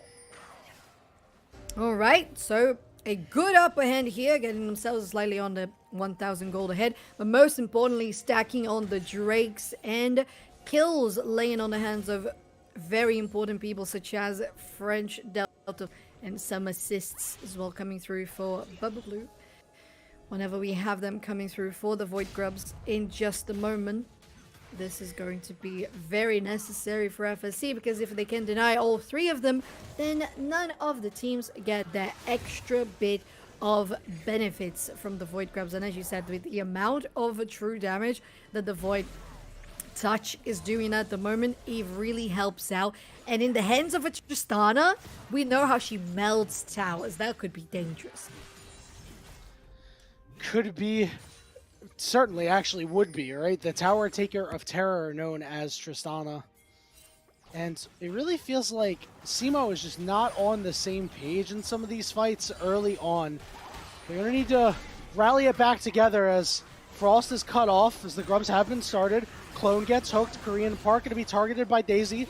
Force the W out. Equalizer goes down. It's not great, but it keeps them away. That does mean the Grubs will be secured by Farmingdale.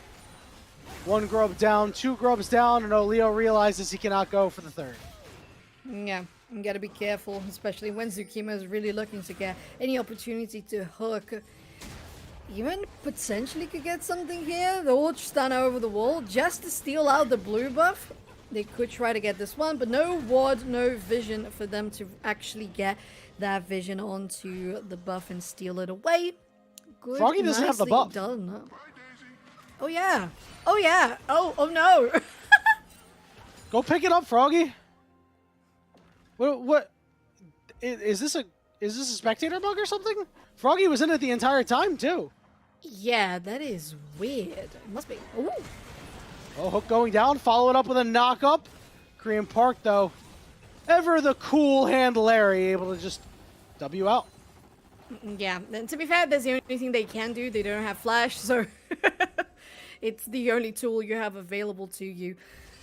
Right, both teams on somewhat even grounds, but FSC taking a very good upper hand on the laning phase already. Great rotations, and of course that pressure that we love to see from Froggy on the Tristana having been very well executed, and Oh, as well, Zukima getting so good outcome out of those roamings and leaving Hot in the bot lane alone. It's all fine. They get the extra XP, all the extra gold, and they have completed their first item. On the side of Cypher, they have also done the same on that tier. On the tier completed, they're onto the Seraph's Embrace. And pushing out forward, it could be an opportunity to do something onto Hot from the side of SIBO. Yeah, and Hot's been playing really impressively in the 2v1 up CS. Very difficult to do. He's just got to keep himself alive. As Jackal is going to drop the W on him, but not be able to catch him. You see Nautilus up on the top side means the Rift Herald was secured for Farmingdale. As so far, SEMO has just not had an answer. They have been playing, it feels like it may be too late for them. I believe they're still on Eastern time in Missouri. Don't quote me on that. No. They should be on Central time. It may be a little bit eepy. It may be bedtime, and it could be bedtime for Jackal. He is going to be able to flash away and head over to his Seraphine to get out. I will say that Chains of Corruption kind of looked as wide as the dredge line because I didn't think that was going to land. It was kind of a little bit of a max range on that one, but still, it was just enough to force them out. It was a flash from Jackal, so important to have that because you can feel even safer if you are Hot in the bot lane when your enemy Rakan doesn't have that extra bit of layer of engage onto you. But Tsukima is back to the bot lane, so Hot is perfectly fine, especially when you have, look at that, French Delta Force just melting it down. Those 3 Void Grabs they've collected. The Void Touch is going to help, and that would be a first brick taken down in the game. Really interesting that Frost elected not to teleport up there, and French Delta Force still has Rift Herald in the back pocket to be able to make a play on one of these other turrets if they want. So far, so steady here for Farmingdale. Ocean Soul once again on the map, and Farmingdale in perfect position to take it. Looking to absolutely dominate this river. Oleo is also there. That vision is going to get denied, and they're going in. Teleport's coming from the side. Korean Park does have the package. His packages have been a little lackluster. Let's see if he can make a big play. Dodges out on the hook. Daisy's going to go down. RIP Daisy. There's the root going down onto Frost, who's still alive for right now. A little bit of poke, but not all too much. Farmingdale looking to go back in. Here comes Jackal. And the package doesn't do a whole lot, but that equalizer does so much more. Lots of damage coming out. It ends up being a 1-for-1 for right now. And double knockup coming through, but Oleo can't do much. Good flash coming out from the Seraphine as the teams are split. The health bars are low. The Dragon's at 3,000. Korean Park still upright, but the Dragon going to be secured by Farmingdale. Korean Park has to flash away. Oleo on the backside onto Hot, who heals up and is okay for now. Froggy wants to get over the wall to kill somebody, but can't. Is he going to go for it? There's no way he's just going to rip it. They're all on vision. Yeah. Well, that would have been a little bit all too dangerous. They would be interested, but that vision is going to come out. So FSC, it doesn't commit to it. 3 drakes for Farmingdale. And that means they are farming into Soul, which is something that we know they can do really exceptionally well, especially when the Void Grabs haven't split perfectly onto 3 and 3 for SEMO as well.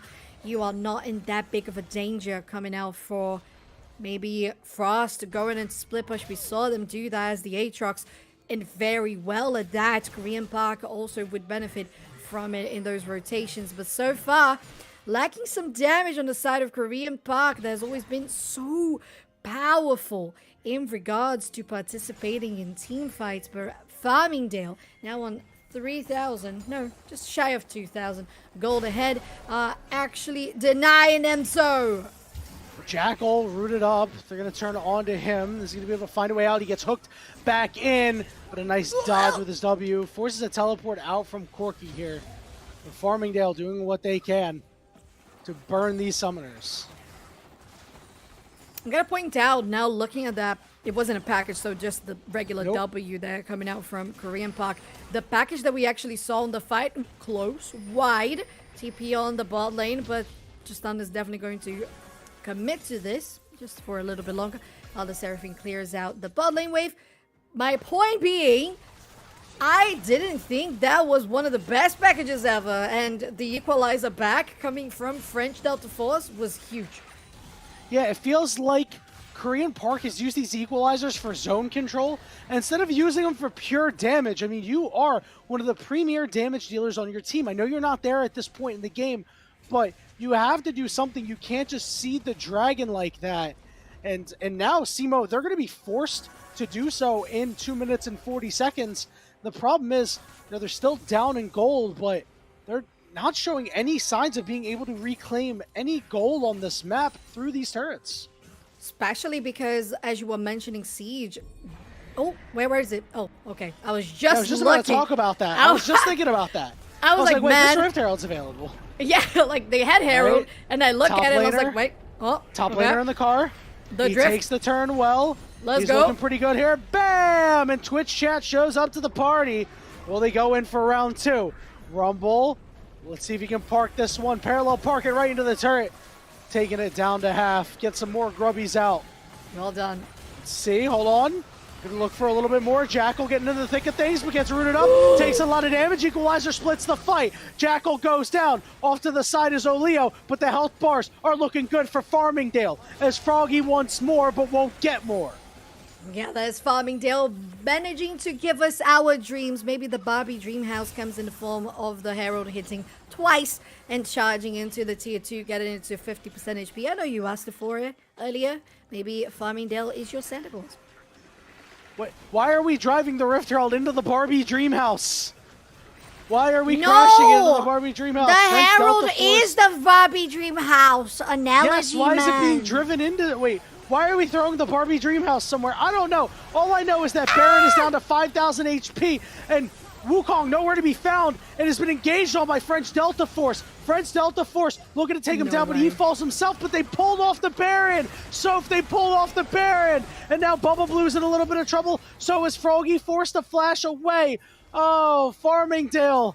I think French Delta Force tried to make sure you secured it. Korean Park misses the first rocket, and Froggy is let off the hook.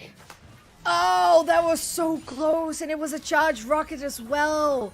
God damn. It was kind of a good engage, but when French Delta Force comes in and doesn't really connect the kill because they got into overheat, oh no. It was close. It was so close. But SEMO played it amazingly well. Overheat? Well, we're going to take you down as quickly as possible. Zone it out so Froggy doesn't have any place to go. And we burn down that flash. Easy, good, disengage. And now 5 seconds for the next Drake to spawn. A soul point for FSC that has to be denied by SEMO. They got to go in for it, and a lot of summoners are down on the side of Farmingdale after that last fight. A couple of good ultimates up here. So the package is available for Korean Park as well. Cypher needs to land a really good encore. Jackal's quickness is still down. Keep that in mind. The vision there, not a whole lot on the side of SEMO. Korean Park doesn't want to get up a little too close. So now they've got no vision on SEMO, and that's why they go and they snipe out French Delta Force. Huge vision play there by SEMO. It means the Dragon could be theirs. See what Bubble Blue and crew want to do. Hot, doing some damage to Korean Park as he can. Tristan is going to shove down this mid wave. It looks like Farmingdale are willing to give this up. Bubble Blue hits the root. Does he want to go in for it? Dragon low, Dragon down, and secured for SEMO. But it's good enough because, as you said, they can concede this while Tristana is melting your tier 3. And she is going to take it down and survive. Oh, no. Have to disengage. TP, Privily, and of course, Aatrox coming back around denies the push. But that's still huge that they managed to get that trade. As we know, stacking Drakes gives you that little bit of a lenience, a leeway for your enemy team to take the Drake 1, even 2 times, and then it gets dangerous. Right now, they are in safe territory, and they can make good use of it, maintaining themselves on around 3,000 gold ahead for Farmingdale. They want to try and connect the next team fight into a Baron. They're going to need to do that. Both of these teams starting to play on a knife's edge. It's still 3,000 for Farmingdale. But keep in mind, a similar composition from SEMO that was played by Farmingdale earlier did a lot here. Park still alive for right now. Big double knockup on the other side as they're looking for Zukima. Zukima knocked up again, and Zukima will fall. This could be the break that SEMO needs, but Hot does quite a bit of damage. Yeah, but is it enough at this point when you can't have your front line with you? And what really of a front line do you have if Nautilus isn't there? Well, nothing. You could have Daisy, you could have the shielding there on Ivan, but that's not going to be enough. When you require 2 ADCs to be protected, Tristana, Varus, although on the hands of Froggy there in the mid lane, still squishy. Still an ADC, and you have to take care of it.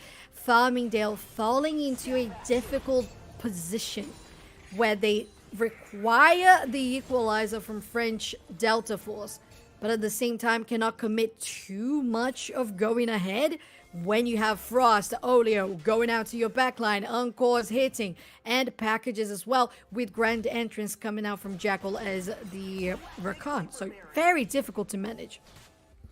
Yeah, they got to make this Wombo combo land. And one of the critical things that we actually didn't mention is there's no cleanse on the side of Farmingdale, right? Nobody has it. So if you get onto these carries, they're CC'd for the full amount of time. Because guess what? Look at their boots, right? Tristana has regular boots, not even upgraded ones. Hot has Ionian boots. There's no Merc treads on anybody except for Zukima, actually. You know, on the bottom side, Froggy allowed to do his thing. Tristana, the Tower Taker of Terror, claims another one. 700 gold in the pocket. Yeah, and it's easy enough. They can even reset, get their TP back, all available on the hands of French Delta Force and Froggy both. For the side of SEMO, you have Frost and Cypher with their teleport available. Still very important to have Korean Park on the same page. The most damage you would expect coming out from this champion in specific. How are they going to go about this? Yanni, everybody at the edge of their seats waiting for the next move. 26 minutes on the clock. It looked like Farmingdale was going to run away with this one when they were up 4 kills to 1 and up 3 Drakes to none, but SEMO has brought it back and stabilized the game state. They are still down golds, but it's not anything they can't overcome, so it's just a matter of who's going to make a mistake first. 1 minute and 15 seconds till this dragon. And you know mistakes will be made there. Yeah, it's the place where the stakes are highest, where the pressure is going to weigh you down. And one thing different that we have in this game about the whole series, 27 minutes of game and only 9 kills on the board total. This is so completely different from what we saw from these two teams, and it's because they need and they know they have to be methodical about this one. Farmingdale having the upper hand of objectives, SEMO have to win on the team fight. Yeah, and a lot of it has to do with the longer you go in a series, the more cautious teams tend to get, right?